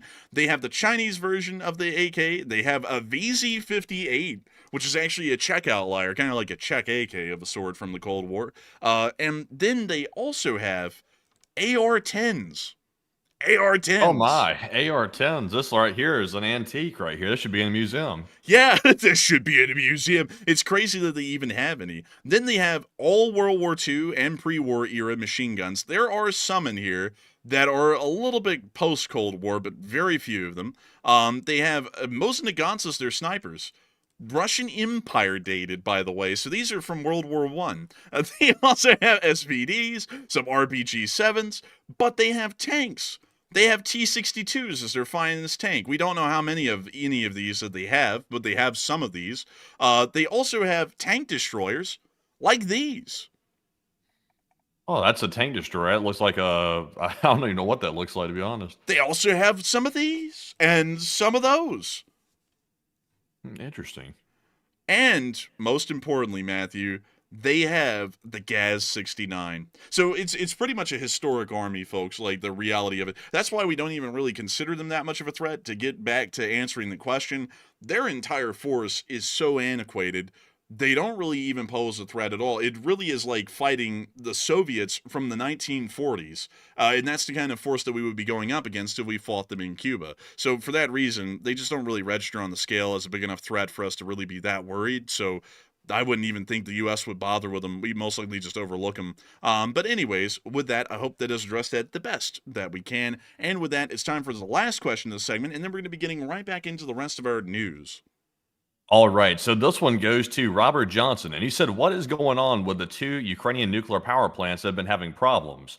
And a quick update on that, by the way, the Chernobyl plant is safe again. It's still recovering from the issue it had, and just to recap that real quick, the Chernobyl plant was temporarily cut off from the main grid, but it was quickly reconnected after the Russians shelled in the area of Chernobyl. So the confinement area for the reactors themselves, it's back with power and it's repowered again, so Chernobyl's fine. So that's one problem out of the way. But the Zaporizhzhia plant is still having a major problem. We have not gotten any word of the Russians reconnecting that plant to the grid, and we've not gotten any word about the Russians bringing in more diesel fuel to run the emergency generators, which is needed to cool the nuclear fuel that's currently at Zaporizhzhia. So that situation has generally gone quiet for now, but don't expect it to stay that way for long. There's still a ticking clock on that issue that's ticking out pretty quick. But Enforcer, what say you? I would have to give the same answer. That's what we know at the moment. We haven't really gotten any updates hardly on the ZMPP down in Zaporizhzhia, but we were still trying our damnedest to try and find anything about it and tell you all about it, at least recently. So I hope that does address that the best we both can, at least on the situation of both of those power plants. And with that, folks, it's time for us to get right back into our news. And for a minute, we're going to hop out of the Eastern Europe area and move on over back into East Asia, as we were able to hear that the Taiwanese are going to be conducting a live fire exercise around the Wukyu Island live fire exercise zone on the 27th to the 28th of October. And that is a damn shame, folks. That is a shame, because we are actually going to be in the middle of moving headquarters during that period, if I'm not mistaken. So we will not be able to cover what that looks like when it most likely happens. But it does appear that the Taiwanese are preparing to conduct a live fire exercise literally right on China's coast nearly. So we'll see how the Chinese react to that. And I suppose it might not end up too well. As an anonymous donor throws in a $333 donation. That's got to be Hal Rose right there. That's the 333 for me right there. I'll tell you what, that's got to be Hal Rose right there going in there. Also, by the way, we're only $300 away. I believe $300 away from the goal. Actually, $200. Yeah, $250 away. $250. That's how far we are from the fundraiser goal. So we were getting super close. Also, a huge shout to Hal, if that was him, for throwing in that 333. Man, I gotta say, a crazy sort of a thing to see. I gotta say a huge shout out to that anonymous donor who threw in that 333. I know it's Hal Rose. We all know it's Hal Rose. And hopefully we will be able to hit that $2.5 thousand goal here quite soon. We're less than $250 away. We're $242 away from the fundraiser goal. So hopefully we'll be able to get there quite fast. But moving on out of that Taiwan news about the whole live fire deal, we are going to be moving over to the US of A, as we have been able to hear of further developments out of America. For one, strikes on land are coming soon in Venezuela, according to the President of the United States. That is something that we've been knowing for a little while, but was now said officially for today. We also saw that the U.S. Southcom is continuing to publish hyperreels out of Puerto Rico. Take a little gander. You can see them bringing the bombs to the Harriers, loading them on up, getting the Harriers into vertical takeoff off of the deck of the Iwo Jima. There they go. Ripping and roaring. Oh, look, a little live fire drill. Look at that. A little live fire. He can't go wrong with that. Dang, U.S. Southcom's getting outros like the Ukrainians now. Damn! Like, I didn't expect that. They had to put an epilepsy warning on that thing. I mean, geez, that thing almost like put me into a seizure. I'm not even going to show it again. But moving on from that and further on down and towards Venezuela, we were able to confirm that another narco boat was hit off of the coast on Saturday, although we did not get any video or picture evidence of that from U.S. Southcom. But the president did state that another strike had been conducted as Andrew Barbaro throws in a 200 and puts us over the goal. Oh, we've smashed the goal. Let's go. Jaga, Jaga, Igor. Let's go. I'm telling you what. Let's go, baby. That goal. Huge shout to Andrew Barbaro, by the way. We are now $13 above the goal right there. We're now actually $23 above the goal thanks to James Hughes. And that is fantastic to see. Just about an hour and 20 minutes in, we have smashed, absolutely triple smashed that goal right there. So a huge shout out to everybody once again. Very, very nice. I gotta say, it's an absolutely amazing thing to see that we have hit another fundraiser goal here in the Lee Spring Army. We have been hitting them for years, and we'll never stop, because the Lee Spring Army is simply the greatest out there on the planet. And so a big congratulations to all of y'all so much once again, all the big donors and the small donors who came together to make this thing possible tonight, because if it wasn't for every single one of y'all, this wouldn't have been able to become a reality. And so a humongous thanks to all of y'all so much once again. And of course, like Andrew Barbaro said, the LSA will not be denied. And I will agree. And so moving on out of the South American area and back up towards the United States, we also were able to see a picture of U.S. Carrier Strike Group Naval Readiness. Deployed currently are the USS Nimitz and the USS Gerald R. Ford strike groups. The USS Gerald R. Ford is currently under the command of 6th Fleet, while the USS Nimitz is under the command of 5th Fleet in CENTCOM. Inside of Indo-PACOM, we were able to see that at least within that area, the USS George Washington of the 7th Fleet is currently operational, along with the USS Tripoli, which is forward deployed at Sasebo, Japan, which is also a part of the 7th Fleet. We also were able to hear additionally that the USS Iwo Jima Amphibious Ready Group is currently deployed as a part of the command of 4th Fleet under Southcom inside of the Eastern Caribbean. Currently down for maintenance is the USS Harry S. Truman, the USS Dwight D. Eisenhower, the USS Ronald Reagan, and the USS John C. Stennis. We do know that some aircraft carriers that are available on call are the Abraham Lincoln, the Theodore Roosevelt, and the George H.W. Bush, which currently conducted a showboating off of the coast in the Atlantic today. Also involved in training right now is the USS Carl Vinson and also the USS America Amphibious Ready Group. That's currently the disposition of most of our strike groups, amphibious ready groups, and other forces similar to that around the world at the moment. So we do have a decent amount of forces that could be on call, and also at least a third of them that are currently deployed and in some form of an operation somewhere. So generally business as usual for the Navy.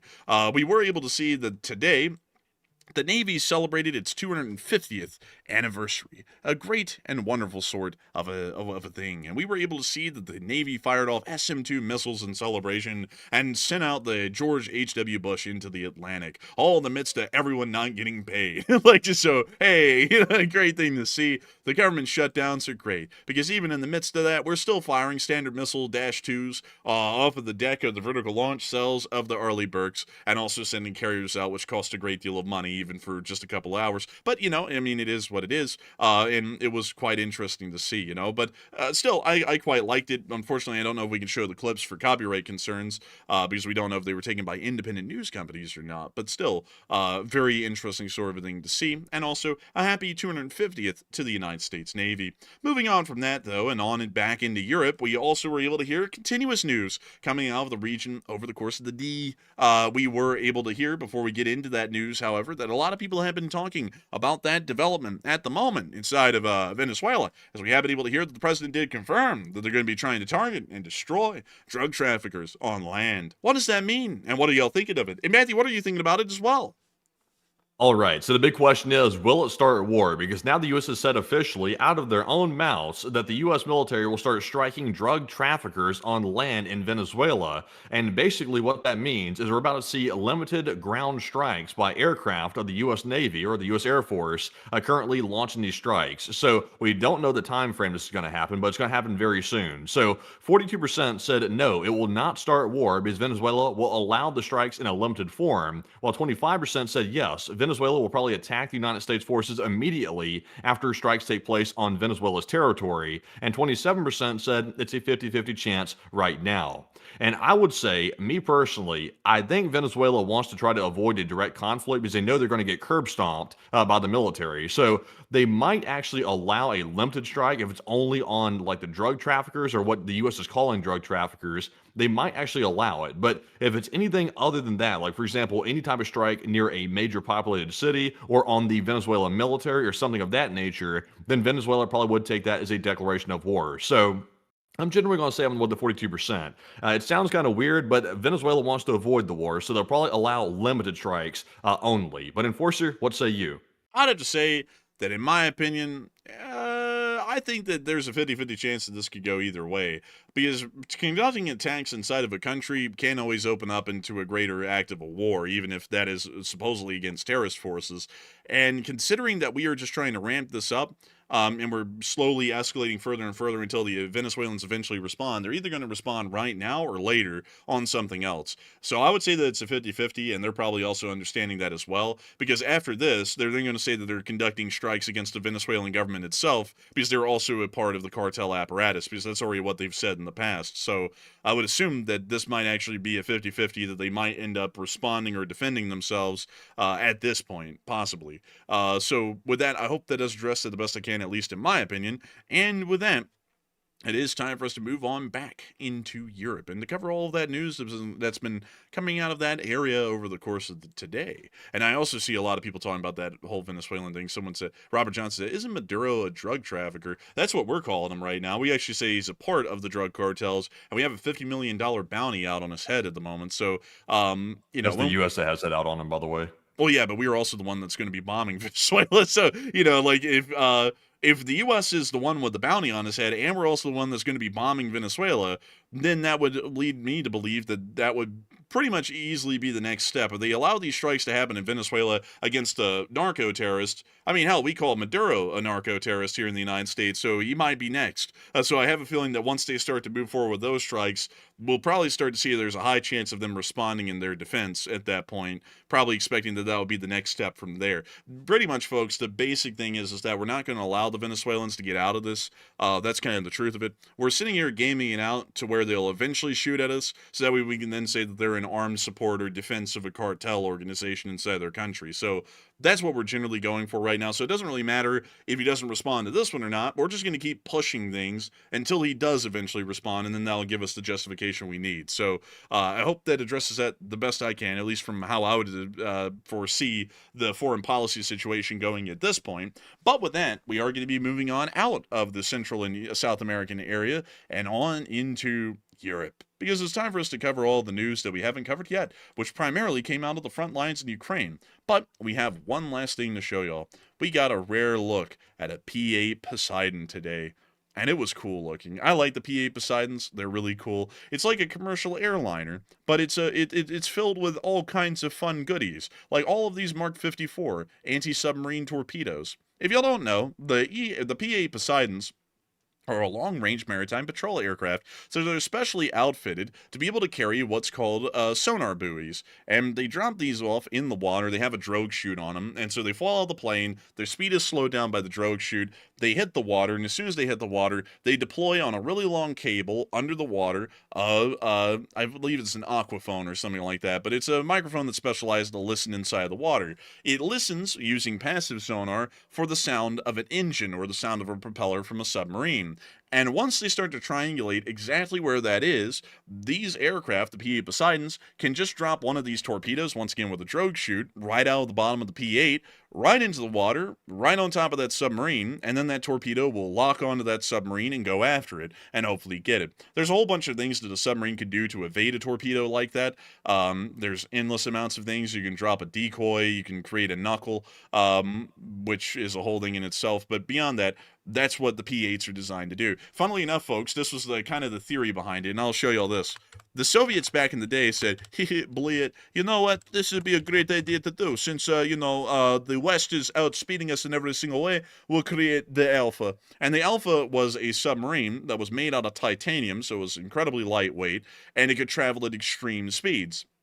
And the concept behind it, when it was made, was that this thing would be able to travel so fast it would outspeed every single surface ship of any type in the U.S. Navy. So this thing could conduct an attack against a carrier strike group and then bounce, and nobody could even catch it. That was at least the plan. So then the United States said, well, since we can't catch it with a ship, and we just don't really want to figure out how to make a ship that's fast enough to catch one of these things, we'll just make a jet that will catch one of these things and kill it. So that's pretty much the whole purpose of the P-8 Poseidon and all of the other anti-submarine aircraft that we have. They are designed to pretty much operate autonomously from the rest of the Navy, at least in anti-submarine warfare. They can find, detect, and destroy a submarine entirely on its own. So these aircraft are pretty much the #1 threat against Russian and Chinese submarines, are these very planes. And most submarines have a very limited ability to be able to respond to any sort of an aerial threat.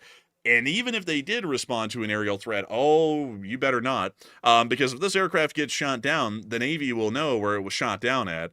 And if it was shot down right in that area, you can bet your whistle, because the few submarines that do have an ability to respond are equipped with man pads, and that submarine was at least within a 3-mile radius of that aircraft that is shot down. So the whole Navy is going to come down on that area and just start dropping torpedoes in the water until they get you. So in short, not a good idea to engage these aircraft at all. Submarines are pretty much defenseless against a Poseidon. But moving on from that, it is time for us to move on into the rest of the news, particularly that we had from Ukraine today. And we were able to see, down there in the location unknowns, some incredibly interesting stuff. For one, we got to see an interceptor drone at work at high altitude against a Shahed. The reason why I wanted to show this one, it's actually quite rare to see a high altitude interception conducted, and also to see a Shahed flying at this kind of height as well. This is several thousand feet up.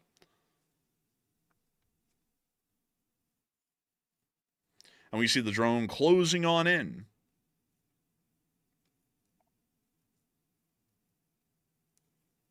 And boop, boop, boop. Oh, it's almost there. Just a little closer. A little bit closer. Boom, jagga jagga, and they got it. Several thousand feet up, mind you, with a normal FPV drone. Pretty impressive stuff. Moving on from that and into our next clip, we also got to see the Ukrainians using what appears to be a Stinger manpad, I'll have to mute the music there, to shoot down a drone. It looks like it's a Stinger, but can't really tell for certain. But they did fire it. Well, there goes the Stinger, off into the distance, and it's about to hit that drone right there. And it got it. Yippee! But moving on from that clip and on into our next one, we also get to see the Ukrainian artillery in the form of a Swedish Archer, a great self-propelled gun. Look at it. It's a beautiful system. And this guy, he's staring at it in absolute awe. I wasn't going to say anything. I was kind of like, that's an interesting portrait shot there. I'm not really sure what this was supposed to be, but, it kind of goes hard. Feel free to screenshot. A lot of women out there wish that their man looked at them the same way that this guy looks at an Archer SPG. But also we got to see this guy right here who was working on apparently something to do with the breach of, well, not the breach, but part of the recoil system of the gun itself that's inside the turret. And it looks like he was shocked that a picture was being taken. But anyways, really cool to see an Archer. Moving on from that, we also got the Russian casualty report for the past 24 hours, which was quite nice. Unfortunately, Miss Disa, keeper of the records, I do not see over here in these in this category, unfortunately. So unfortunately, we do not have Miss Disa, keeper of the records to go off of tonight. But over the past 24 hours, we have seen that the Russians have lost 870 wounded and killed, along with 1 APC, 35 supply trucks, 4 main battle tanks, 18 artillery pieces, 320 drones, and 1 MLRS. All in all, not a bad day. And moving on into the front lines, we can also see where it was a great day for that regard. Moving on to the Severonsky Forest, we did get to see the Ukrainians destroying some Russian Goldens.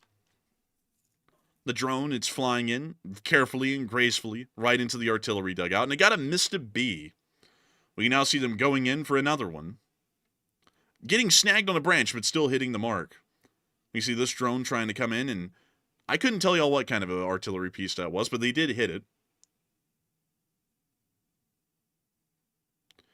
We can also see them getting, I don't know what that even is, but it looks like it's from like the early Cold War. But they hit it and destroyed it. And that's the end of the clip. But the Signum unit was doing hard work out there in the Severonsky Forest today. Moving even further on down and towards Konstantinivka, we also got to see the Ukrainians hitting some Russians, including one that's certainly in a Rodnik's section. I wish we had this thing in a picture. I would have shown it to y'all on the Location Unknowns, but we didn't. So we'll just show the clip right here.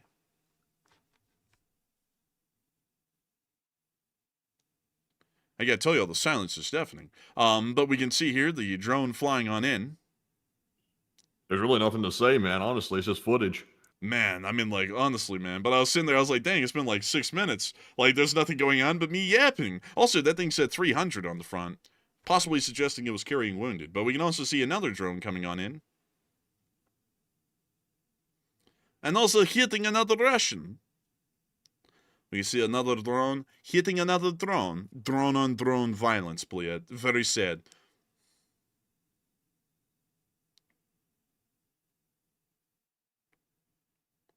We see them hitting some kind of a, I couldn't even tell y'all what that was. It was like a barrel of an artillery piece, but I couldn't tell y'all what kind. We can also see them going after a Russian in a field.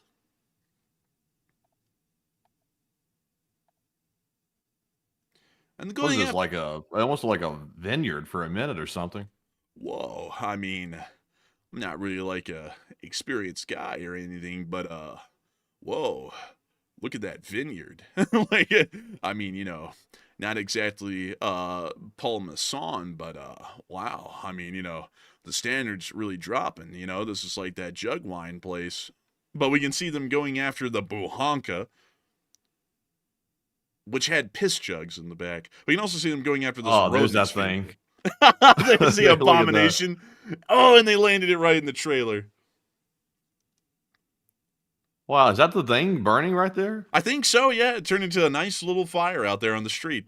Like a little fire, actually. It wasn't like huge or anything. In the meantime, we also saw that the Russians did conduct an attack on Kramatorsk today, the town, which is about 15 miles or 20 miles from the active front. And I'm not going to lie, y'all, this place actually looked quite cinematic in this drone film. But unfortunately, this drone actually ended up hitting and destroying a pickup in the city, and we're not really sure if it was military or not. But we see it flying through right over the city street below, which is active with civilian traffic. Really clear footage from this thing, too. It's almost like 4K. Yeah, it's almost like it's a fiber optic, honestly.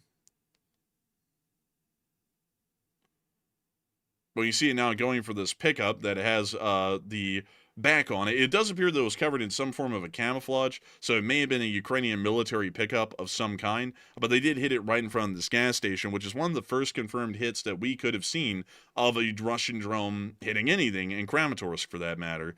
So moving on down the line, past the Pokrovsk front, as we don't really have anything to cover there, and towards Velika Novosilka, we did get to see some Russian forces getting hit by the 214th Assault Battalion here in this area.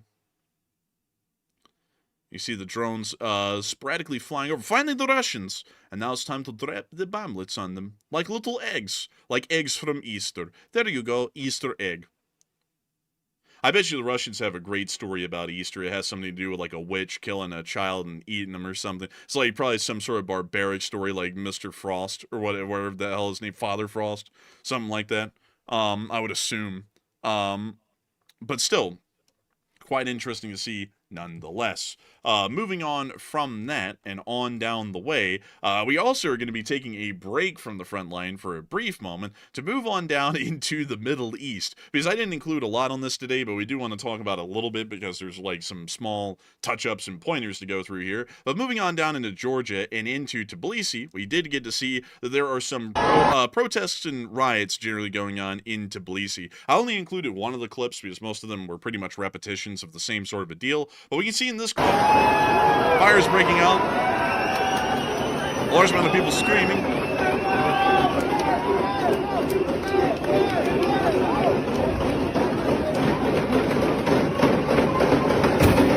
We also see the police. From What was that banging sound? Sounded like they're banging like trash can lids or something, but I didn't see anybody hitting anything. I think they probably are. Let's see, where will they be?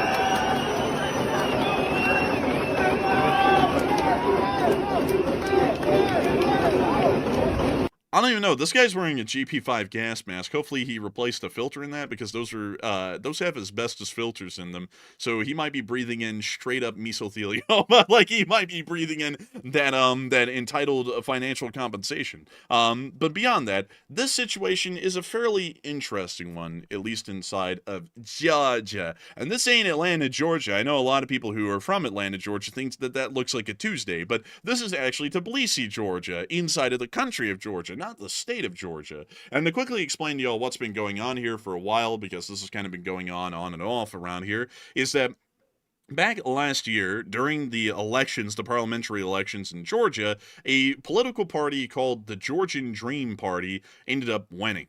And the Georgian Dream Party is a party inside of the Georgian government that really leans more towards the Russians than anything. And there's been a large belief inside of Georgia and around the rest of the world that the election may have been fibbed to be able to get the Georgian Dream Party in power. However, since then, there was also an election that happened just 2 days ago. I believe it's some form of an interim election, and that too was also won, I believe, by a large majority by the Georgian Dream Party, which is once again fueling the suspicions inside the country that there has been some sort of a rigging of the elections in Georgia to get this party in charge. A lot of these protesters are pro-European Union and pro-Ukrainian. Generally, that's the opposition to the Georgian Dream inside of the country, and we have seen that protests quickly devolved into riots as the Georgian Dream Party is trying to quickly dispel any sort of dissent against their party or any sort of free speech that is criticizing their party's control inside the country, which is further fueling the violence inside the country, not only by the protesters, but also by the police, which are backed by the Georgian Dream political party. A lot of people have been talking about the civil unrest that's been going on in Georgia over the recent days, and a lot of people are wondering what in the world is the real cause of these people's frustration inside the country. And Matthew, what are people thinking about it, and what are you thinking about it as well? All right, so there's a massive amount of people right now in the streets of Tbilisi. That is the capital of Georgia, and this is nothing new. This has been happening since late 2024 at least, but the thing that sparked it to get really, really out of hand last night and into the today and in the morning hours as well is because yesterday, on October the 4th, they had local elections in Georgia. And I've done a lot of research into this today to figure out what the Georgian complaint is, and we've gotten to the bottom of it generally. So let's see what the audience is thinking first. It looks like 68% said it's protesting against Russian influence, while 14% were unsure, 12% said it's just opportunistic rioters, and 6% said it's probably Ukrainian agitators and NATO agents. So to me, it looks like the people in the street, you'll notice they're flying EU flags and also flying Ukrainian flags as well. It seems like the protesters believe that the government inside of Georgia is taking a pro-Russian direction. That's what they think, and they're trying to basically protest against that, and I think they've gone as far as to try to invade the presidential palace inside of Tbilisi as well. So Definitely getting out of hand. Honestly, I don't really personally support rioting of any sort. So mostly it was peaceful. We did see a very large overhead shot earlier today in the short war video. It looks like most of the people are peaceful, and there's a small group of agitators that are also in the crowd that are causing violence to happen and also fires to break out. So it looks like normal protests, and it looks like the people are very upset about the Georgian Dream Party, which is generally viewed as having a pro-Russian lean to it. So that's what's generally happening. But Enforcer, what say you? I would have to say I would be with the 68%. It's generally protesting against Russia through the Georgian Dream Party, pretty much being the outlet of the frustrations at this point inside of the country. And that seems to be the priority reason why a lot of Georgians are incredibly unhappy and currently protesting and rioting in the streets right now. And also, I hope I address this well to some people, because I don't think some people get this because this sort of a thing has a political context in America. So I'll explain this really quickly because some people are not understanding the verbiage. Some people are saying, how dare we call this a riot, because it's clearly against the Russians. I don't know if some people know this, but when you get in the streets and you're setting stuff on fire and you're throwing stuff around, flipping over cars and trying to take over government buildings, it doesn't really matter if you have a point or not. That's called a riot. And usually that would be considered in America unlawful. I don't know if a lot of people know that, but a peaceful protest isn't mostly peaceful, like has been coined in America, where people can end up killing some folks on the side, looting some buildings, burning stuff down, and then it's just called a protest. That's a riot, and that's an unlawful assembly, pretty much 99.9% of the time. A protest is just when a whole bunch of people get out in the street, in some sort of a sanctioned area or an unsanctioned area, and they let their voices be heard, but they don't conduct any sort of acts of violence or any sort of unrest whatsoever. That's the difference between the two. So while these people generally do have a point, that's still a riot. It's not a protest. Just want to make that a little bit clear, because I don't really get into the whole thing if you believe the group has a cause, it never can be a riot. It's a mostly peaceful protest. It is a riot. That's just what it is. Like, if that is not a riot, I wouldn't know what would count as a riot at that point, because burning stuff in the middle of the street and causing any sort of property damage, that usually is at the very minimum qualification to become a riot. So anyways, with that, we are going to be moving on down out of Georgia and on into the Middle East. I haven't put down any markers inside the Middle East, but I am going to give you a little bit of an update on how the whole Hamas peace deal situation is going. From what we know right now, Hamas is going around gathering up the bodily remains of the hostages that are left and rounding them up, and also trying to find the ones that are still living and round them up as well. The United States has stated that they're going to see how this goes, and now it sounds like we aren't really sure if this is going to go anywhere, but we are still saying we're going to see how it goes. But if Hamas still tries to contain absolute leadership under its control, all hell's going to break loose. At the same time, the Israeli leadership is also stating that they have absolutely no optimism about this going forward at all, and they're pretty much saying that it's pretty much medieval has died right now before they even get involved in the process. So we also don't really hear a lot from Hamas's side, of course. They don't really publish or announce a lot, but I have a feeling that there's a pretty decent amount of hesitancy that does exist inside of Hamas as well, inside the Gaza Strip. And I'm also doubting that they're even gathering up the remains of any of the dead hostages that are inside of the Gaza Strip to even hand over, or even rounding up the hostages wherever they may be, at least at this point inside of the Gaza Strip. So I would definitely expect that this is probably not going to end up far. I am waiting at the moment for a quick little question to pop up for all of you, so that way we can talk about this a little bit more. But this is all, of course, coming in the midst of the rising tensions between Israel and Iran. It does appear that more strikes will be coming around here in the future. The Iranians are still working on nuclear weapons programs for the larger part. And the United States and Israel are considering further strikes against them. And we have also seen that the Israelis are still conducting strikes against Hezbollah, and the Houthis are still conducting strikes against Israel. So generally, the situation is not balanced amongst all of the Iranian factions of the IRGC throughout the Middle East. And so I'm having a feeling that this might end up being a short break from the fighting, and then it'll quickly resume not long after this. But we are going to be waiting to see when that question is asked in the meantime, and we'll get back to that. And actually, we have it right now. I was running out of things to say right there. It's lucky that popped up. But Matthew, what are people thinking about that, and what are you thinking about that as well? So it literally just popped up, so we'll have to give it a minute here. It's only had like 5 seconds on it, so we'll have to come back to it in just a second and return to it, because it's got to have a couple of minutes on it. All right, so moving on from that and on into the last clip that we have from Ukraine, we were able to see the 65th Ronin's drone attacks that occurred inside of the Zaporizhia front. And here are the clips of that today. Of course, we'll have to keep you muted for copyright concerns, but we were able to see some of the strikes that did happen in the southern front of Zaporizhia. And we can see here the drone flying over, taking a little look around.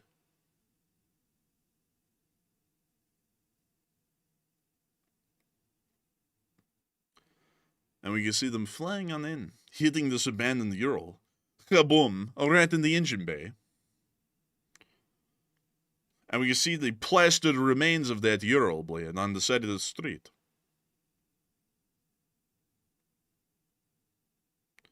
We also see them getting ready to slam another Russian vehicle, heading inside of the 3-line. And we see them here lining up for the strike. And moving on in. Also, by the way, I see people talking about that Georgia riot situation. I see Miss Destiny said Georgia had a peaceful riot, LOL.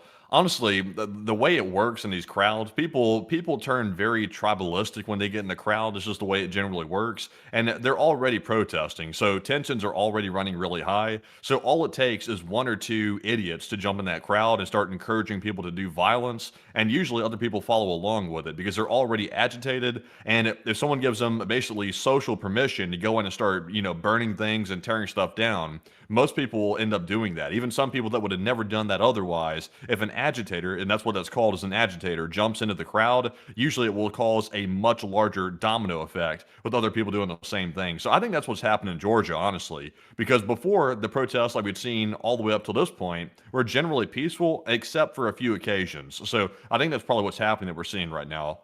I would have to agree, but also at the same time, folks, I saw Enforcer Matt's video go out today, and I saw some comments, and then I also saw some comments in the stream about, how dare you call it a riot? And I was like, okay, it's like, I get that some people agree with these folks and their beliefs, because we also agree with them as well. But at the same time, we're gonna call a spade on the channel. If it's a riot, it's a riot. It's like, that's what it is. Like, like that like, I don't like how people start to politicize or start to like try and I guess PC in a way certain types of words. I mean, like, if I agreed with a group, like, for example, the Georgian protesters against the Georgian Dream, I would say that I agree with them, because we do, and we've already been talking about this for a while, ever since that parliamentary election happened where the Georgian Dream took over the parliament inside of Georgia.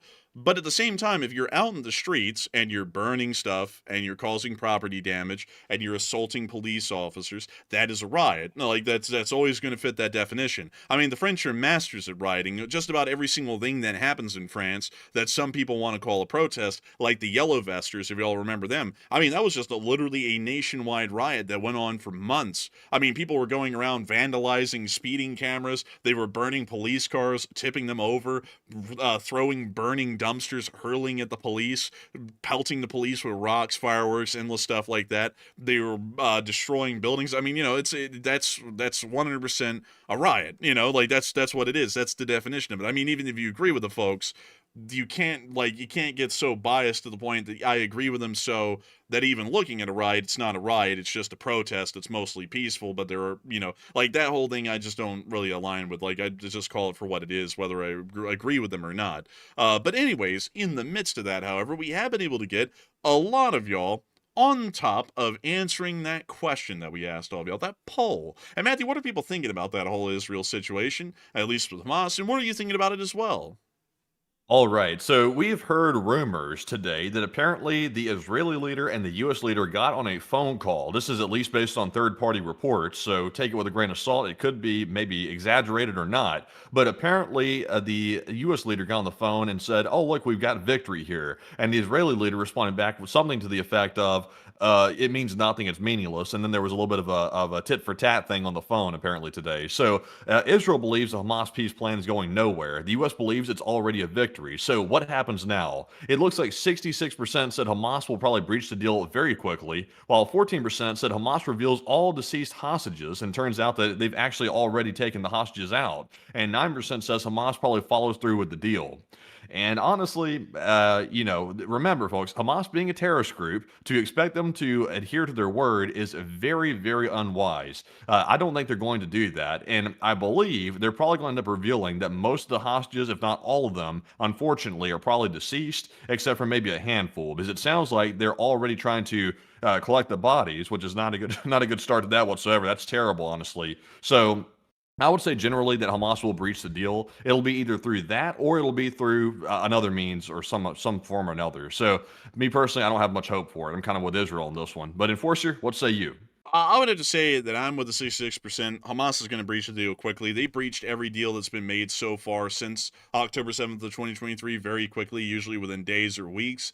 I have no expectancy that this will go on for any long period of time. This will most likely fail immediately and will be another failure as a feather in the cap of U.S. foreign policy decision-making at this point. It's, of course, terrible what's happening in the Gaza Strip, but this is not going to end any of this at all. This might as well keep going well on into the future. But with that, I hope that does address that well, at least in my opinion. And also, I saw Group Anonymous say riots are usually started by agents tasked in peaceful protests. That I would disagree with. There are a lot of angry people out there that are really bitter in the world. And, like, a lot of people always like to say there's some sort of an external power that gets people riled up into a riot. But, you know, like, that's usually something that's confined in the modern day. You know, the shadow people of the FBI or the CIA, they came in wearing their masks, you know, little Fed boys, and they started telling people to get violent. But what about all the other riots and uprisings that have happened throughout all of history, where those sorts of groups didn't exist and people just got violent anyways, like the Battle of Blair Mountain, or better yet, any of the railroad strikes that happened in the West in the 1870s through the 1890s, or any of the coal miner strikes and riots that happened then between the miners and the Pinkertons and all of those folks.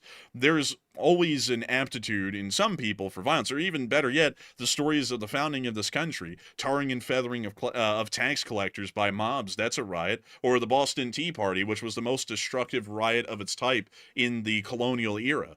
There's always room for random people to undertake acts of violence without any sort of an external group propelling them. Because then at that point, that's pretty much treating every single individual as a pawn, and everything is at the behest of the government. A riot isn't a real riot. It's done by the shadow people of the FBI and the CIA. And these people who are out here saying, you know, they support Ukraine, they're just paid support for the state of Ukraine by the government. And the people who are against them are paid opposition. Like, that starts to exist in a world where literally nothing is real and nothing is organic. Everything is by the creation of the government. And then that completely strips away from the equation the idea of people having free will. Like, for example, all of the crazy people out there recently, like the folks that I'm sure y'all are hearing about, that conducted that heinous act in Montgomery, Alabama. Coming from Montgomery, Alabama, I can promise you, none of that had to do with anyone from the shadow government spurring those people on. That was literally just the wrong colors were seen at the fair, and shots started firing everywhere. That's definitely what happened down there. Colors, like gang colors, you mean? Yeah, like the wrong gang colors were seen and shots started firing. I mean, that's a common thing here, especially in Montgomery. I mean, hell, everyone knew not to wander around in huge events down in Montgomery, because at any point a rival gang could see another one and it would turn into a gunfight on the spot. And so you just avoided every public gathering in Montgomery. That was just the law pretty much down there. And so I would say that it's like maybe sometimes there is some accelerationists, and those people might not even be government affiliated. There are just people out there who like to stir the pot, and they make their own little groups, like that FBI informant who's become famous because he's, for one, a great storyteller, and two, he has an amazing story, who infiltrated the base, which was a group of accelerationists here in the Southeast. And that group was not even affiliated with the government. In fact, they were anti-government, but they were hell-bent on anywhere they could go. They were going to try and accelerate something into creating a downfall, you know, turning a protest into a riot, trying to overthrow the government, all those sorts of actions. And they weren't even affiliated with the government. They were just free agents of their own wanting to do that sort of a deal. So I would say that maybe that's the case, but in a very limited percentage. And most of the other times, it's most likely just free agents going out there and wanting to stir the pot and cause chaos because they get a rise out of it, or they like the idea, or they think it's going to create some sort of an end. And also, I just saw Neo Saturn say, "Remember the Montgomery Brawl?" Oh, buddy, that is one hell of a story. It happened here at Riverfront Park. Don't you remember that clip, Matthew, where it was really like a literal, like, citywide brawl down here at Riverfront? It was a bad brawl. It was a very, very bad group brawl. There was people jumping off of like pontoon boats and jumping into the water and swimming all the way over to the pier to get into the mix of the brawl. Like it was really, really bad. I can't remember what started it either. I can't remember if it was like a nasty statement that someone made toward another group of people or not. I can't remember what started it, but it got bad. Like there was people cracking people over the head with chairs. They were smashing each other in the face. I mean, it was a whole thing. The people swimming across the lake though, or the river, that was a crazy thing. Like they were literally swimming in from every angle to get involved in the fight. It was wild. Oh man, it was the craziest thing. That went nationwide actually. I think a lot of y'all will remember that at some point. But yeah, I'll be honest with y'all folks. Montgomery, Alabama is a very, very rough place. Like, I don't think a lot of people even understand how rough it is because, like, Alabama's a state that's skipped over, Like, people will more easily talk about New York City or Chicago or Portland or LA or something because a lot of people are from there. But not a lot of people are from Alabama, so they don't know what goes on here. But Alabama is an absolutely crazy state. And it's a nutty sort of a place, like, honestly. That Riverfront Park thing is one of them, and I also think that fair happened literally right across the tracks, right in front of the Union Station, if I'm not mistaken, here in Montgomery. So, like, both of these events happened in pretty much the exact same spot, literally like half a block from each other, just a couple of years apart as well. But anyways, with that, I see so many people talking about that. I'm getting a laugh out of that, folks, because it's crazy to legitimately think that so many people around the country saw that brawl, that everyone knows what we're talking about, the Montgomery City Brawl, down at Riverfront Park. That's crazy, folks. That's crazy. That's what we're known for. But anyways, moving on from that, it is time for us to move on into our last piece of news for the day, which is inside of Kyiv, which is the speech from President Volodymyr Zelensky here on this day of 1320 of the war. So, without further ado, here is the speech. Peach!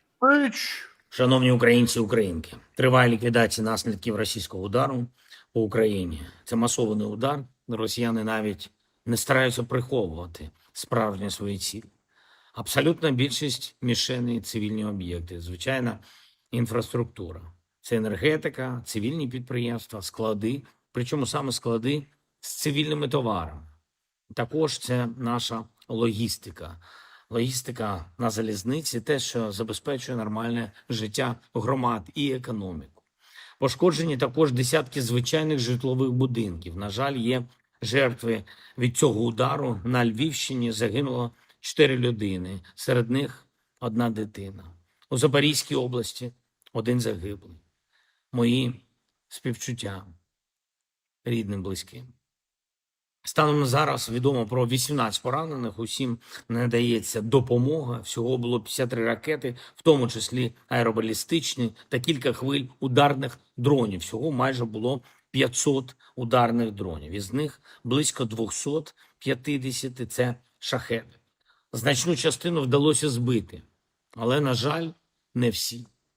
Майже 40 ракет різних типів, майже 450 безпілотників збили.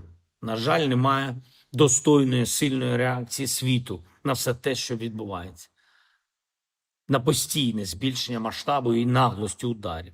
І саме тому Путін це робить, він просто сміється із Заходу, із того мовчання та відсутності сильних дій у відповідь. Росія відкинула всі пропозиції зупинити війну чи хоча б зупинити удари. Росія відверто намагається знищити нашу цивільну інфраструктуру. І саме зараз, перед зимою, газову інфраструктуру, генерацію, передачу електрики. Нуль реальної реакції світу.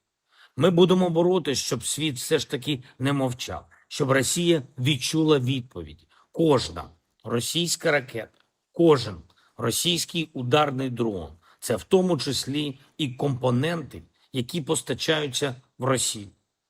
І досі із країн Заходу, із різних країн поруч з Росією. Зараз на 4-му році повномасштабної війни вже просто дивно чути, що хтось там начебто не знає, як зупинити постачання критичних компонентів. Тільки в одній російській ракеті «Кінжал» міститься 96 компонентів іноземного виробництва. Багато з них справді критичні компоненти, які саме Росія не виробляє. Майже 500 дронів, які росіяни застосували у ніч на сьогодні, це більше 100 тисяч компонентів іноземного виробництва. Серед виробників компанії Сполучених Штатів Америки, із Китаю, з Тайваню, Британії, Німеччини, Швейцарії, Японії, Республіки Корея, Нідерландів.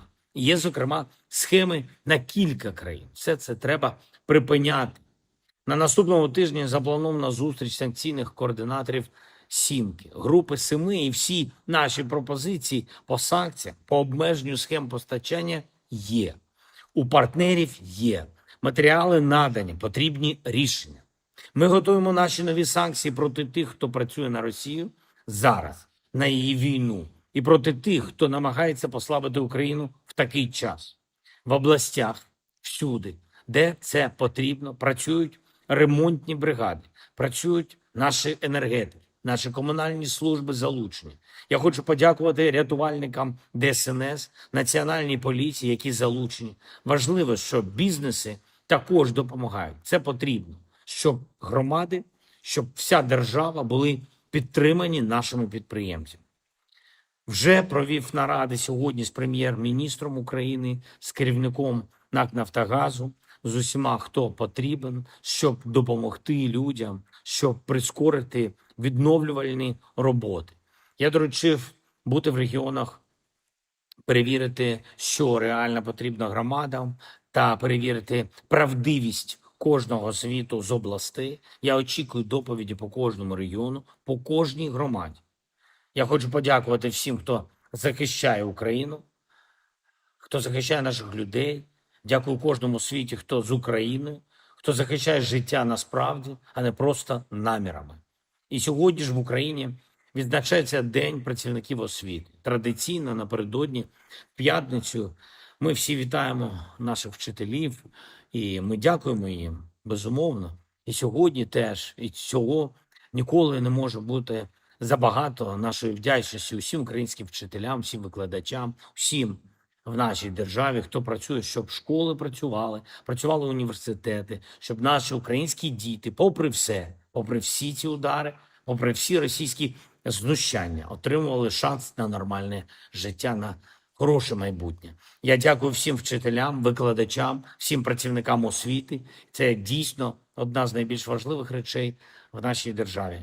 Українська освіта працює, долає всі труднощі, дає дітям хороший рівень. Я дякую всім вам, наші освітяни. Дякую. Слава Україні! Героям слава. And with that, that is the end of the speech from President of Ukraine, Volodymyr Zelensky, here on day 1320 of the news from around the world. And that's going to be moving us on into the second segment of the stream, where we get to talk to each and every one of y'all. And boy, howdy, folks, is that a fun time. We get to talk about literally anything and everything. And I'm going to start that off before we even get into the questions tonight by saying that Enforcer Matt, in the middle of the speech, actually put in the chat, believe it or not, folks, there is a Wikipedia article about the Montgomery Riverfront Brawl, and no lie, there really is. I did not know that. It's a literal, full-on article about that brawl that we were talking about. And like reading it, like this was a whole crazy thing, man. Like the whole thing was just absolutely nuts. But beyond that, if y'all want to read about that, y'all can read about that right there, because it is a wildly interesting sort of a deal that happened there. And of course, it was nationally famous when it happened. But anyways, with that, it's time for us to move on into all of these questions. And I see all kinds of people saying all sorts of interesting things. Like, hey, let's talk about trains. Or he said Putin looks like a moose. Or the Russians think Ukraine is a part of Russia. That's a lot of authority. And also, that's a part of a larger thread of things, which I'm not really understanding at that point. But beyond that, we are going to be making sure to get into each and every single question that we can. And also, I got to say that, crazily enough, we have raised $2,659 tonight, at least so far, which is absolutely crazy, unbelievable. And we are going to be making sure to get into all the questions that we can here in this question segment. And we'll be able to talk about everything except for religion, politics, climate change, or whether the A-10 warthog is relevant in modern warfare. But nevertheless, Matthew, please, take it away. All right, so it's time for our final question segment of the night. And first of all, let's grab our Morse code decoders to the stream. And we have, also by the way, I see a lot of people apparently watching the video. There was definitely some, in my opinion, some racist things behind the whole altercation. So some people are noticing that. I can't remember what started it, but I think it was some type of slur or something that started it. I think I can't remember for certain. Oh no, it's more than that, man. It's more than that.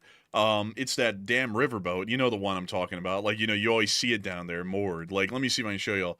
This one. You know that riverboat, right? Yeah, I think somebody's boat was in the wrong spot or something. I think it was the parking spot, I think, started the whole situation, and then it somehow got heated, I think, and then someone slung around some racist terms or something, and I think it popped off from there. I don't know if I have the story correct, though. Take that with a grain of salt. You'll have to go watch the whole news article about it, but it was something like that, I think. So basically, what I remember it being now, like I reread the article, I was like, oh yeah. So the pontoon boat had pulled up in the parking spot of the riverboat, and the riverboat had come back from its trip, and that boat was there. They sat there for like a while on the intercom, like, hey, whoever has the pontoon, you need to move it, and nobody would move it. So they sent a little away team off to go move the boat, because the spot was for the riverboat. And so that's when the confrontation started, and there was a whole bunch of stuff that happened with that, a lot of it racial, and then a fist fight started, and then everybody down there got involved in it for a large part. Then they finally got the riverboat up on the dock,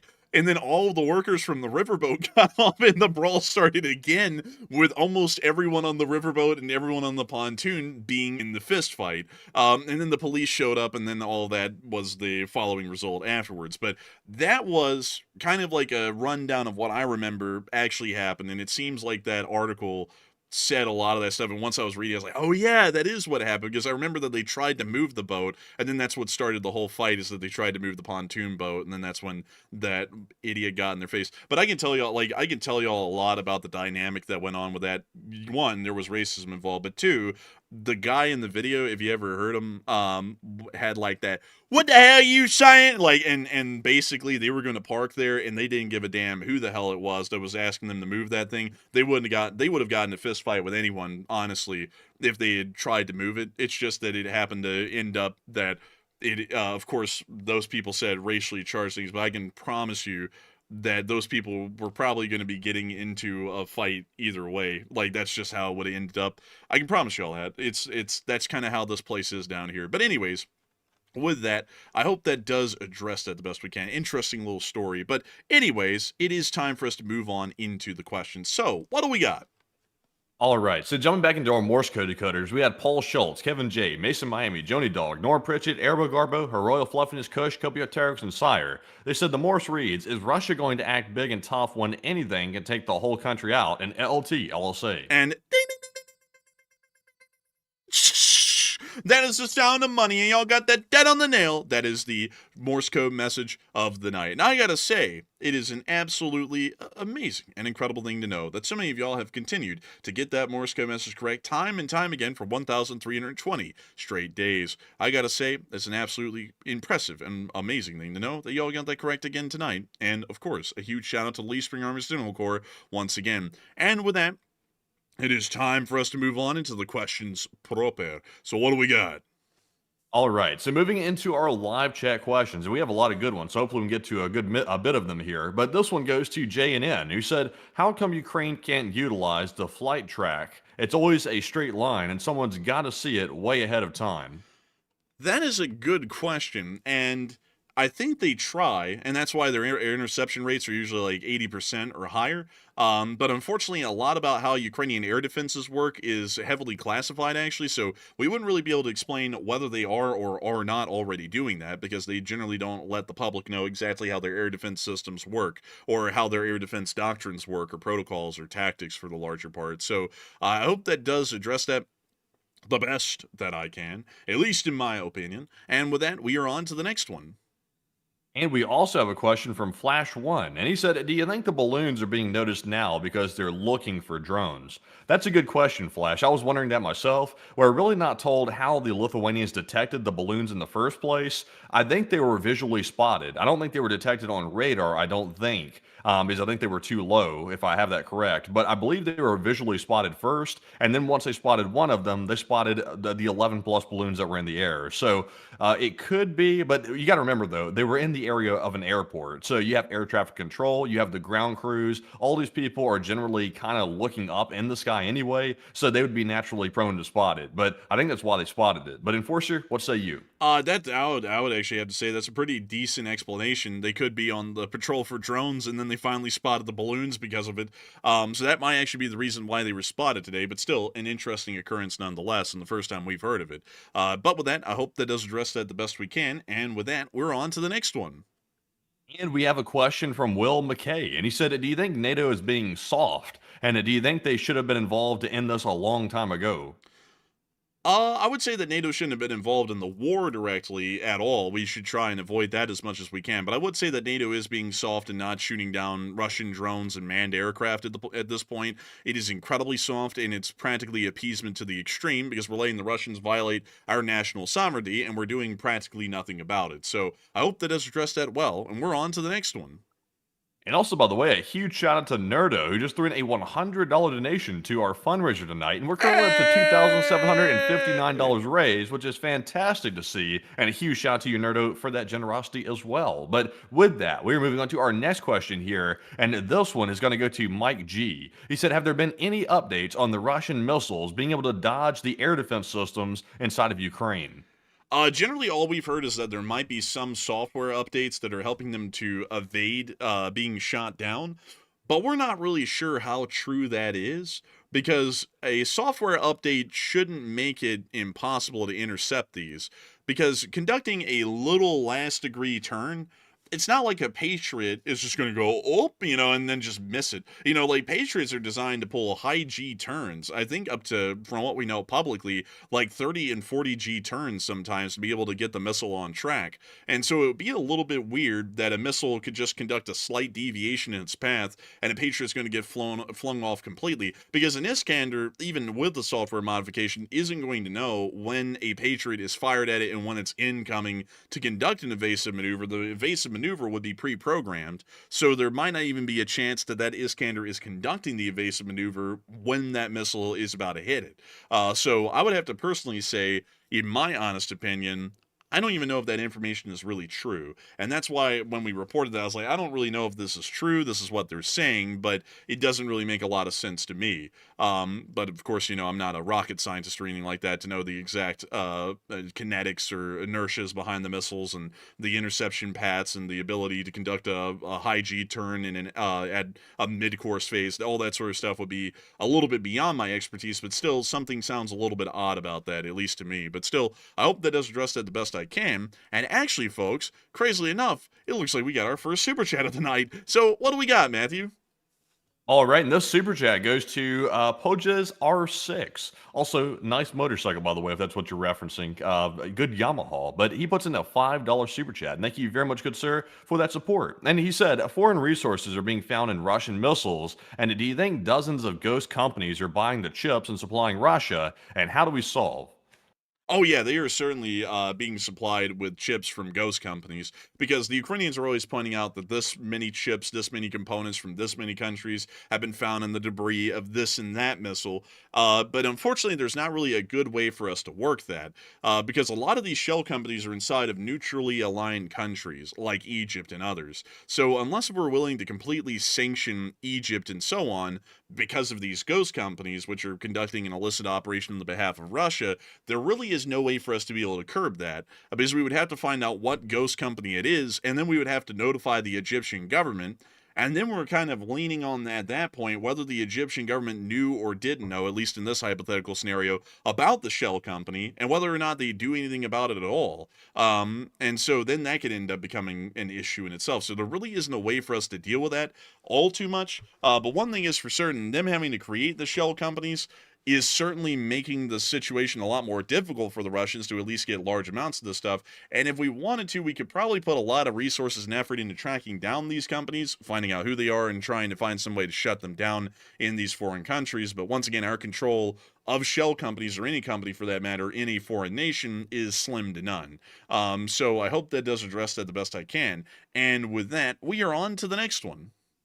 And we have 2 more super chats, and then we get back to our live chats. This one goes to Duncan VR, a channel legend, and he puts in a 10. He said, Bamu Wolf Quack, yeah, baby. Yeah, baby! And I gotta say, a huge thanks to you for the support, Duncan VR, and helping this channel to keep on running, and I hope we addressed it quite well. Quite well indeed, as a matter of fact. So humongous thanks to you so much once again. And with that, we are on to the next one. And we also have a 5 from Great Southwest Trains, who said, did you know that Ukraine only has 1 or 3 speedways in LSA? Speedways is in the highways? Is that what you mean? Could be. Maybe on that freeway. Man, they own that Freebird. But beyond that, I would say I actually did not know that. That's actually quite interesting. You were speaking of roadways. I thought your question would be asking about trains. And if it's asking about trains, I wouldn't know about their speedways train-wise. I don't really know a lot about the Ukrainian railroads, really. A lot of my focus on railroads goes heavily into British railways, a little bit of German railways, but not a great deal, honestly. And then a load of it into American and Canadian railways, and also Mexican railways, because Mexico's got like a little like footnote history of railroads, because they hardly have any, and it's not really that big of a thing for them. But one thing I will say, though, is that Ferromex, they really got that upgrade. You know, they got that upgrade with those brand new looking engines. Let me show you all some of them. Like these right here. This is actually a Scale Trains model of one of the new ones, but I like that zebra paint job that they have on them. I mean, they look nice. The older ones looked pretty rough, though. They looked like Christmas come early. And I didn't really like them that much for that. But the modern ones, though, I think they're actually pretty clean. And also their auto racks are really cool because they're gray. And I'm like, wow, that is so cool looking. I mean, look at those. Like, most auto racks are yellow, so the gray ones are really cool looking. I'm like, wow, I'm like, that is so clean.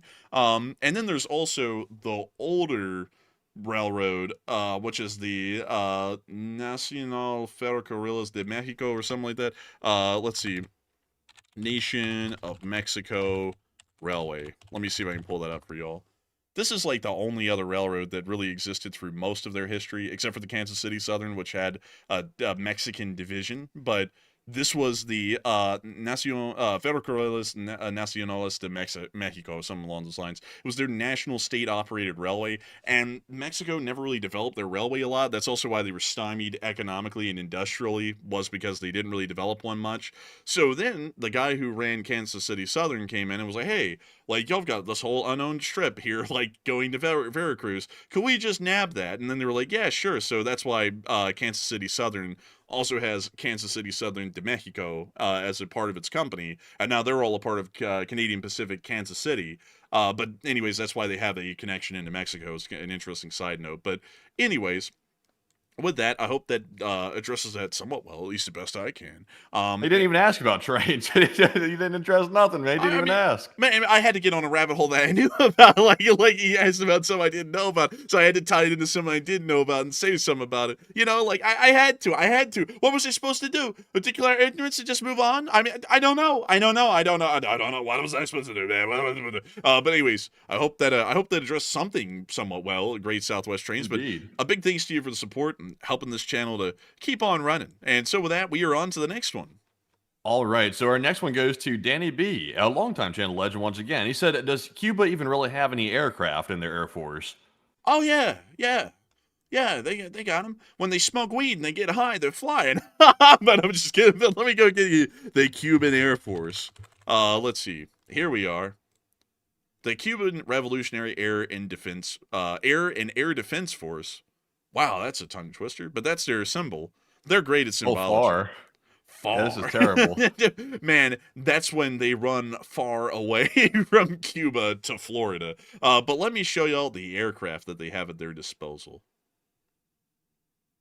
5 MiG-29s and 11 MiG-21s, and that's the Air Force. That sucks. That Danny B, I don't think they really have an Air Force, to be honest with you. They have aircraft, but I'm not sure if it really qualifies. Man, I mean, Ugh. Oh my God. Yeah, their Air Force it's clapped. Bro, look at the drogue chute just pitifully sitting there on the ground detached, like right behind the plane. Like, why in the world is there crime tape around this thing? Honestly, it's criminal this thing exists. Probably that's why they got crime tape around it. This thing right here should be cordoned off and quarantined. This thing right here needs to go away. Like this is also look at the state of the warehouse it's sitting in. Even the warehouse is crumbling to bits. Apparently, this thing was captured by Fighter Squadron 45. I'm guessing. I don't know. It's a Cuban MiG-21 that's actually in an American air hangar. So I don't know what's going on with that. Man, I'll tell you what, they got an Air Force, all right. They got to use the Force to get this thing in the air. I'll tell you what, call in Darth Vader. They got to cast a spell on this thing to make it take off. Dude, let's look at what else they have. They have one Antonov 30, possibly not even working. That's the note on Wikipedia. They also have an Antonov 24, operated by Aero Gaviota.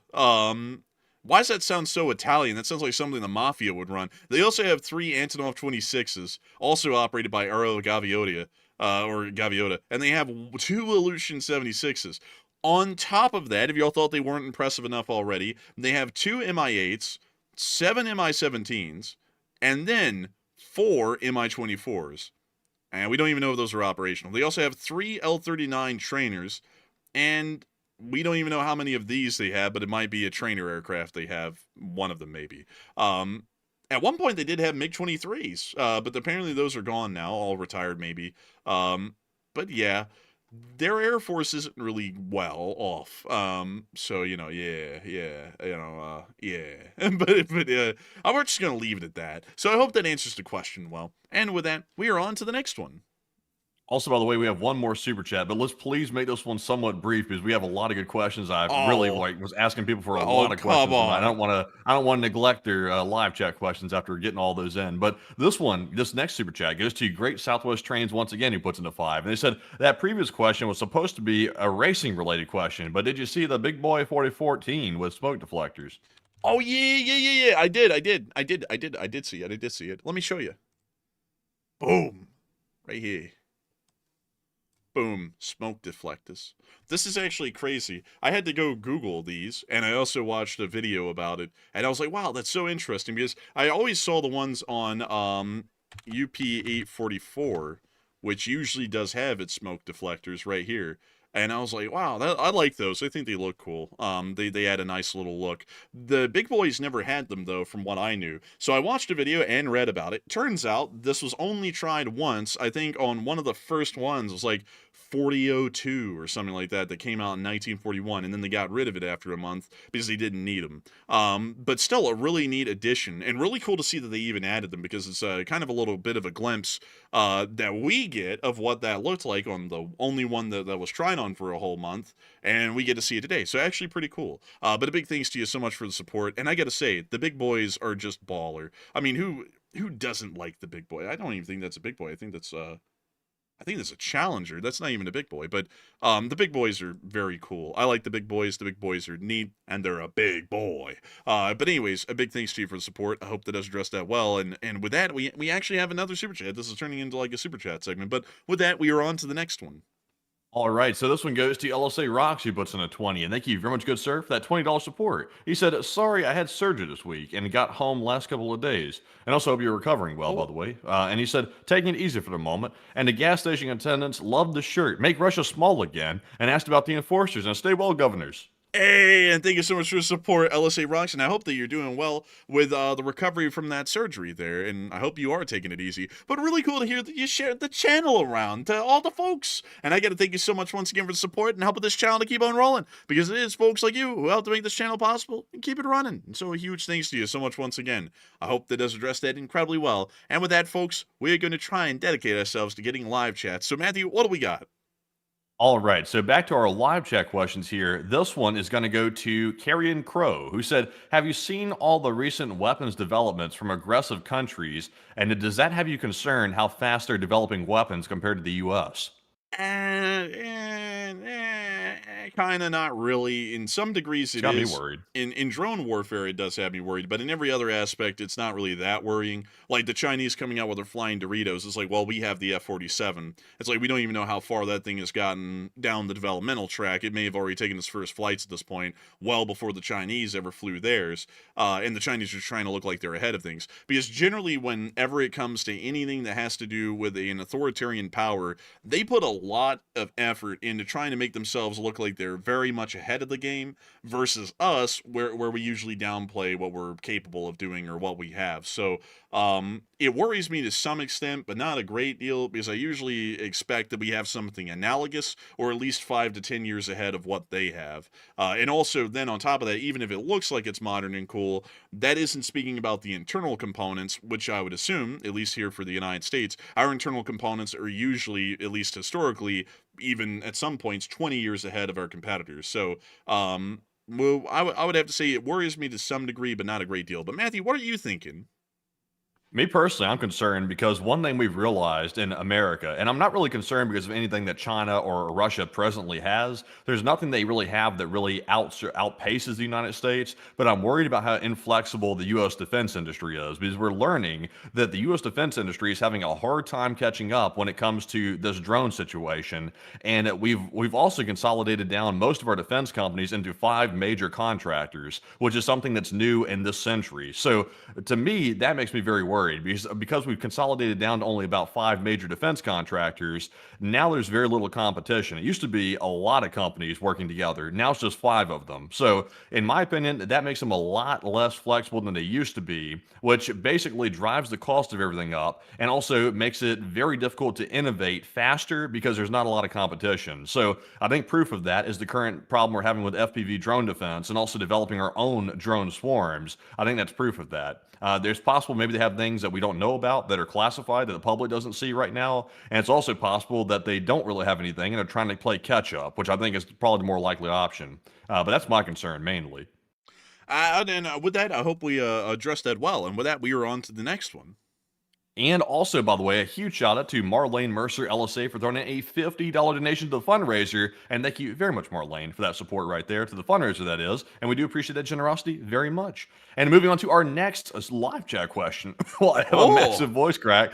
Did you hear that, folks? That was legendary. That was a voice crack for the centuries right there. But yeah, that was crazy. But our next live chat question is going to go to David Tablet. He said, I don't think the Cuban troops are going to fare any better than the North Koreans. And what are your thoughts? I definitely agree. I don't think they're going to fare well. They come from a military that's actually still around the World War II era technologically, so I would expect that they're not going to do too well. And they also come from a country that still lives like it's not even Cuba. They still live like it's La Española from like the 17th century under Spanish control. So I would assume that when they go out to the Ukrainian front, they're going to be going, "Yar, that be a very loud and whiny bird." Like it's like, I don't know. I think that's what they're going to be dealing with though out there. But anyways, I hope that is addressed that well, and we're on to the next one. Also, by the way, good night to Lord Cog, by the way. I was about to type that, but I started talking. So good night to you. I said on the air instead. But also, by the way, I'm not sure if y'all saw this, but there was a Ukrainian gamer out there, and United24 actually shared this on their page. A Ukrainian gamer was gaming on his PC when he heard like a video game sound that sounded similar to a drone that would usually attack Ukraine. And the guy like freaked out like for a minute. Like he went kind of like froze up and was like, "Oh my God, is that a real drone?" And then he realized it wasn't. And I was watching that and thinking, wow, like, we've been talking about it, that people are going to be traumatized by the sound of drones after the war's over. It's already showing that now. Like, people are already getting that way this quickly, and the war's not even over yet. People are already hearing the sound that even sounds even like remotely similar to a drone, and they're already like freaking out and having PTSD symptoms from it. So that's an unfortunate thing too, speaking of drones. Like, not only the soldiers that survive are going to be traumatized by it, but also civilians are being traumatized too, because they're also the target of these attacks. I would have to agree, and that's actually pretty crazy to hear. I actually hadn't seen that. But still, I hope that was an interesting story for you all. Very fortunate one, actually. But still, we are on to the next one. All right, so our next one here goes to Disney Dad, who said, what is the likelihood that the U.S. invades Venezuela for the oil? Invading for the oil, it's a little low, actually. Venezuela's oil isn't all that it cracks up to be. It's actually got a high sulfur content, so it takes a lot more to refine it. So the oil isn't really a big deal. Like, as far as oil, if oil's running out, then it's a big deal. But oil isn't really running out, at least yet, because of our new extraction technologies that we have here in the States and elsewhere around the world. So I would say that we're not really doing that for the oil. We're more so doing it to remove Chinese influence, which is pretty big down there right now. So I hope that does address that well, at least from what I would know, at least my 2 cents on it. And with that, we are on to the next one. All right, so our next one here goes to Historic Tasmanian, who said, do you think they are realizing that Russia is losing, or do they think that they're doing well? I think personally, I think they know they're losing, honestly. I think the Russian people know they're losing, and I think that's part of the reason why Putin is trying to expand and find a new distraction by messing with NATO countries and also escalating the situation dramatically, partially because he has nowhere else to turn and his economy is collapsing. He's trying to find a way to lash out. And number two, he's trying to keep his people distracted, because if he creates a bigger problem, that'll take the focus away from the failing economy and also the failing military force inside of Ukraine, and it'll put it toward survival, because now they have NATO knocking on their door because now they're causing a problem with NATO countries. So I think they know they're losing and they're trying to find a distraction. But Enforcer, what say you? I would have to agree. I think that they actually do realize they're losing at this point, because you aren't winning and then have nationwide gas shortages that are admitted by the government. That's something that usually doesn't happen in a country that's winning. So I hope that does address that well, at least in my opinion. And I also see some people saying, Venezuelan oil is crap, a lot like brown coal. And you know something, I actually, speaking of coal, which is something I know quite a good deal of, Matthew, where in the world is the highest grade of coal, bituminous coal, that is, not anthracite, found in the world? Where in the world is it? The Appalachians? No. It is in the Powder River Basin in Wyoming. So does that mean we're invading Wyoming? Hell yeah! Like, we're going straight in. Like, squaw! Sending the eagles, sending the forces. Actually, our coal is such high quality, we actually ship that coal to other countries around the world for them to burn, because they like burning it more. It's easier to burn, it's a little bit cleaner, and also it burns pretty damn well, actually, because it's got low content of most everything, and it's got a high carbon content. So it's it's like the greatest grade of coal in the world that you can get in the seams out there. The next best seam was actually in the Appalachians, but the United States, actually, crazy enough, folks, was really blessed with our natural resources that we have, or more so non-renewable resources we have inside of the States, because not only is our oil here in most of the country low sulfur content, which is what is generally preferred because it takes less to refine it, but also our coal is usually some of the highest grade carbon coal on the planet. So it's a really cool sort of a deal, because not only do we have great coal, but we also have great oil as well. So we kind of win in both metrics. That's actually what carried us economically to explode industrially during the 19th century, and then oil carried us the rest of the way, really from like the 1940s onwards. So kind of cool about that. And we're also historically the largest coal producer and consumer, and the largest oil producer and consumer in history. So a little bit of an interesting thing about that. But anyways, with that, I hope that does address that little fun fact well, if y'all didn't know. And with that, we're on to the next one. Also, by the way, Tom Exman said, Wyoming's already been invaded, Matt, LOL. Honestly, though, when it comes to oil and coal and like energy resources like that, the USA might invade again for old time's sake, honestly. Like, they get nostalgia. They get nostalgia over energy stuff. Like, the US seems to shut off all critical thinking when we hear oil, coal, or some sort of natural resource like lithium or something. When we hear that, that's like, oh, like, let's just shut off our critical thinking and let's get knee deep into a war. We need that stuff, even though we literally have tons of it here domestically. We want to go elsewhere and go get it, because it's time for invasions when you hear about oil. And that seems to be the way it always goes. But anyways, jumping into our next question here, this one goes to Northerner, who said, do you think Putin knows what is going on in the battlefield, and are the generals telling him how bad things are going? I'll be honest with you, I think they are, but he's just been determined no matter how it's going, they're going to keep throwing themselves at it until they win. I think that's actually what's going on, because even Hitler knew towards the latter part of 1943 that things were cooked for the Germans. There was no way for them to win the war. At that point, it was a losing war on all fronts, and they were just trying to buy time. Even Hitler started to know that after the defeat at Stalingrad, and also the American landings, well, actually the Allied landings by the British and the Americans in Sicily. the Germans generally started to get an idea the walls were coming in on them, and there wasn't really that much time left. And I think that Putin has to be in the same mindset at this point as late war Hitler was. So with that, I hope that does address that the best I can. And with that, also I see some people talking about beautiful clean coal. It's the best coal in the world. People burn it and they go, wow, the air is even cleaner. Look at the air. It's wonderful and clean, wonderful and great. I gotta say, we're gonna start a whole new sort of a thing in America. Mine, baby, mine. We're gonna make mining great again, and everyone's gonna be getting lots of cash. Except for the miners, they never get paid shit. Contact your union and cry about it. I don't know. But You got it all wrong. You got it all wrong. They said, drill, baby, drill. That's what they said. They said, we want that clean coal, that beautiful coal. They said, we only get the cleanest coal, the type that's not filthy, not dirty. They wash it with Dawn Dish Ultra Soap, the best type, the type that's at a nice markup. They get the best stuff, I'm telling you. Sir, they say, you wash your dishes with it. Why not wash the coal with it? They said, that's really cold of you. Let's go ahead and put that coal in a dish and put it in the washer. Give it some Dawn soap. That's what they're telling me. I said, do it, sir. Please, sir. They're begging me. They're begging me.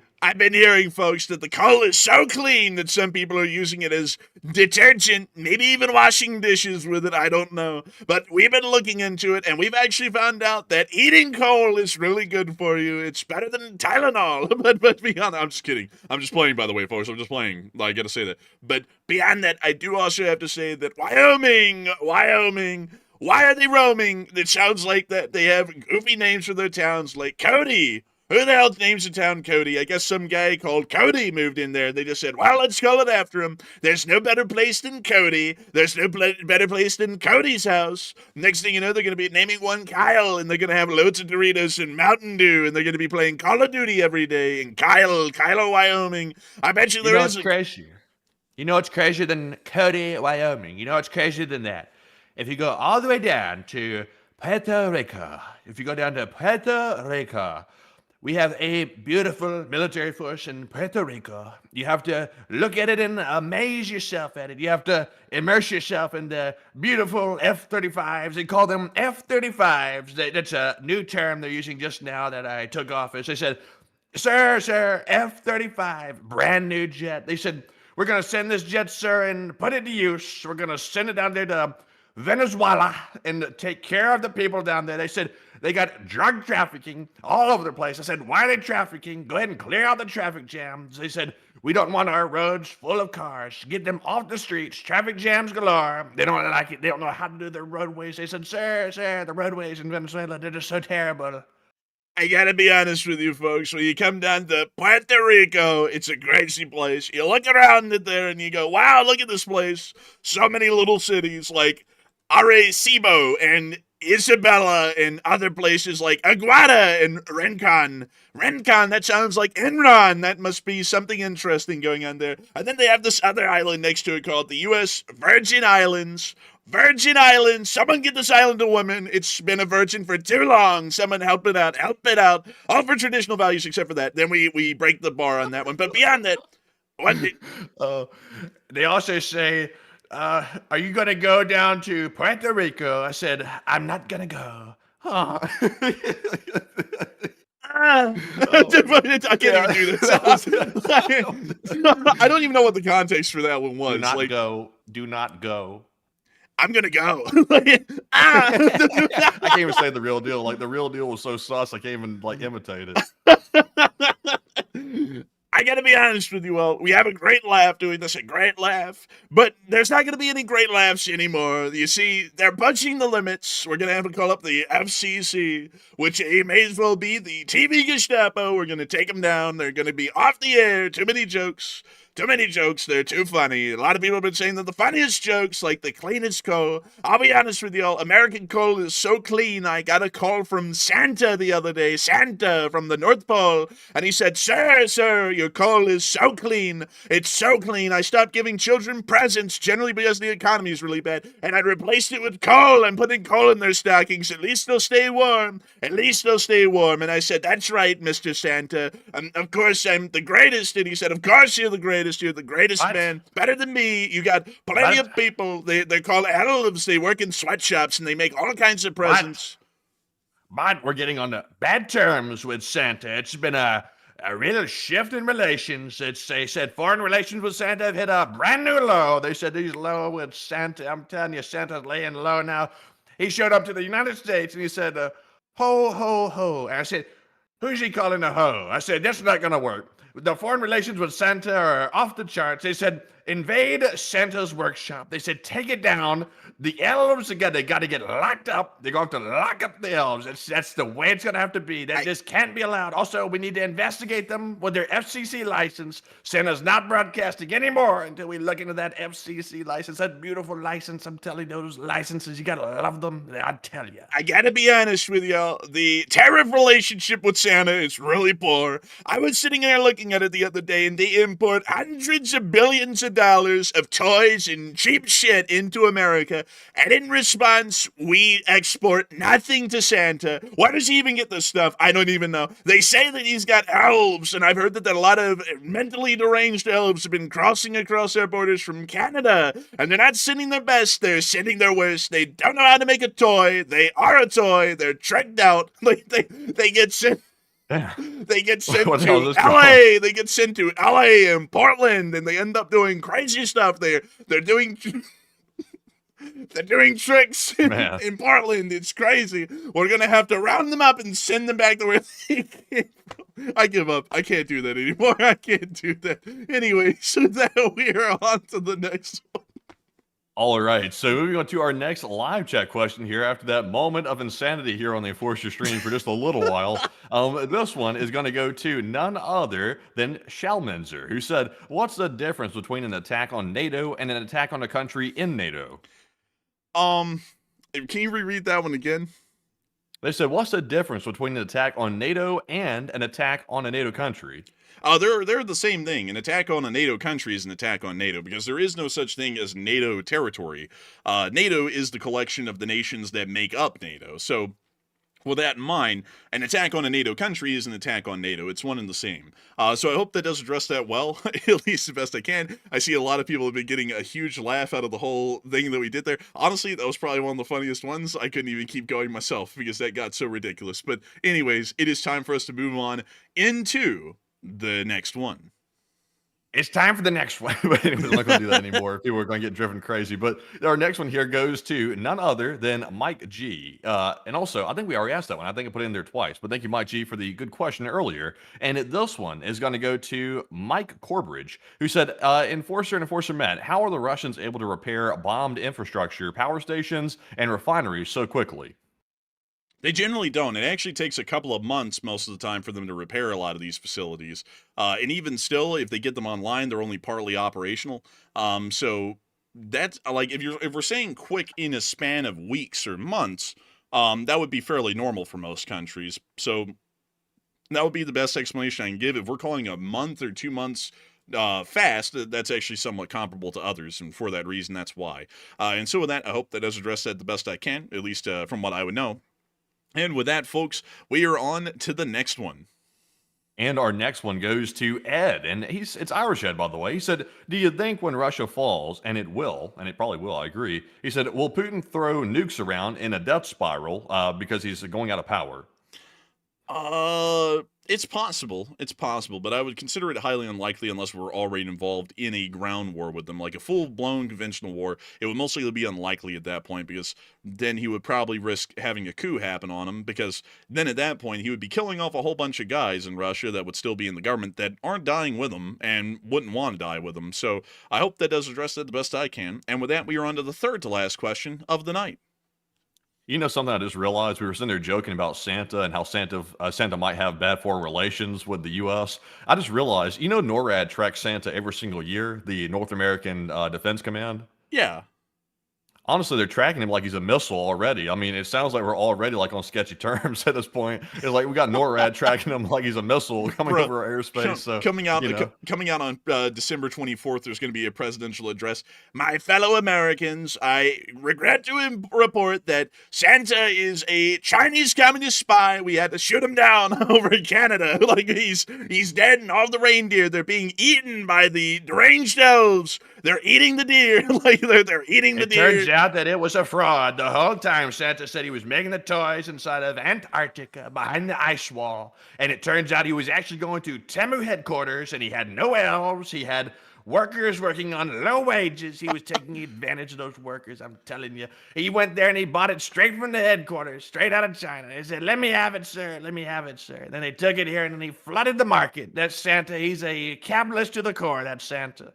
I sat there, and the Air Force called me up. They said, "Sir, we've recovered the list of the naughties and the nices." And I said, "Give it to me." And I got it. And I got to be honest with you all. I've got to break this one. Little Timmy, I know you were waiting on a pet corgi, little pet corgi. Unfortunately, one of the elves that survived the crash, they ate the corgi. So there won't be any corgis for Christmas. I can tell you that. I'm very sorry about that. Many such sorries, many such cases though with those deranged elves. We have to send them back to the North Pole. But you know, it's really weird. I was looking at the toys inside of the sack, because of course those were confiscated by the government. But beyond that, I was looking at them and there were really weird labels on them. Not the North Pole. None of them said made in the North Pole. Some of them had made in China and Vietnam and Mexico. And that's absolutely ridiculous. We're not having any of that shit in this country. No thank you. No joy. No toys. We're sending those back to where they came from. You know what's fascinating is they pulled Santa over and they did what's called a stop and frisk. You know, where they get him and they stop him and they frisk him.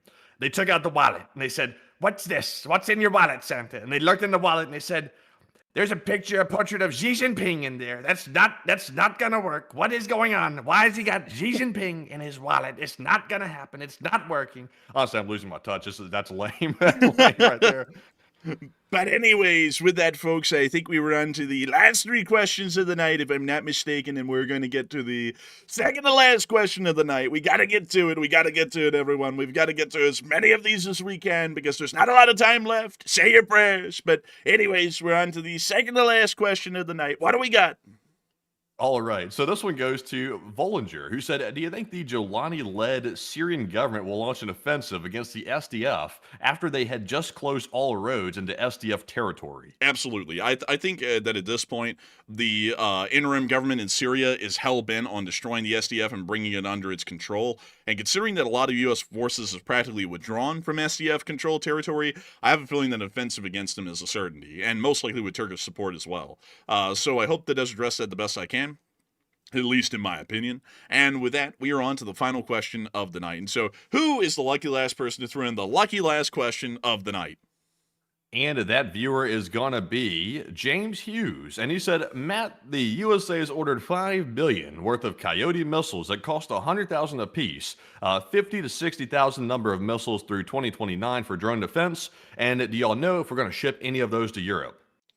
I would have to say it's a little bit up in the air. Unless we approve those directly, we're probably not. And considering that they're somewhat newer, we most likely wouldn't for that reason. Usually whenever we send equipment, it's somewhat older equipment that's close to being retired. So I would somewhat doubt it, at least in that regard.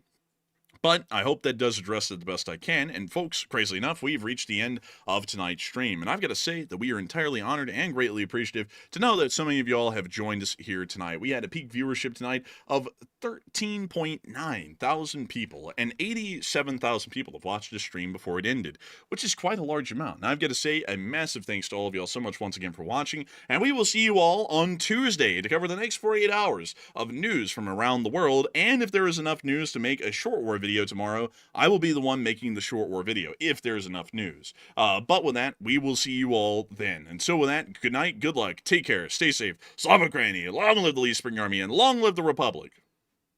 And with that, folks, thank you so much for joining us tonight on this fantastic fundraiser stream. And we appreciate every single one of you very much for showing up and showing your support for Ukraine. And it's, of course, very much appreciated. And we want to thank each and every one of you very much for that. And all we want for Christmas is a Tic Tac. That's all we want. Finish the Tic Tac. We want it flying. We want it working. We want it flying over Russia. The Tic Tac. That's what they call it.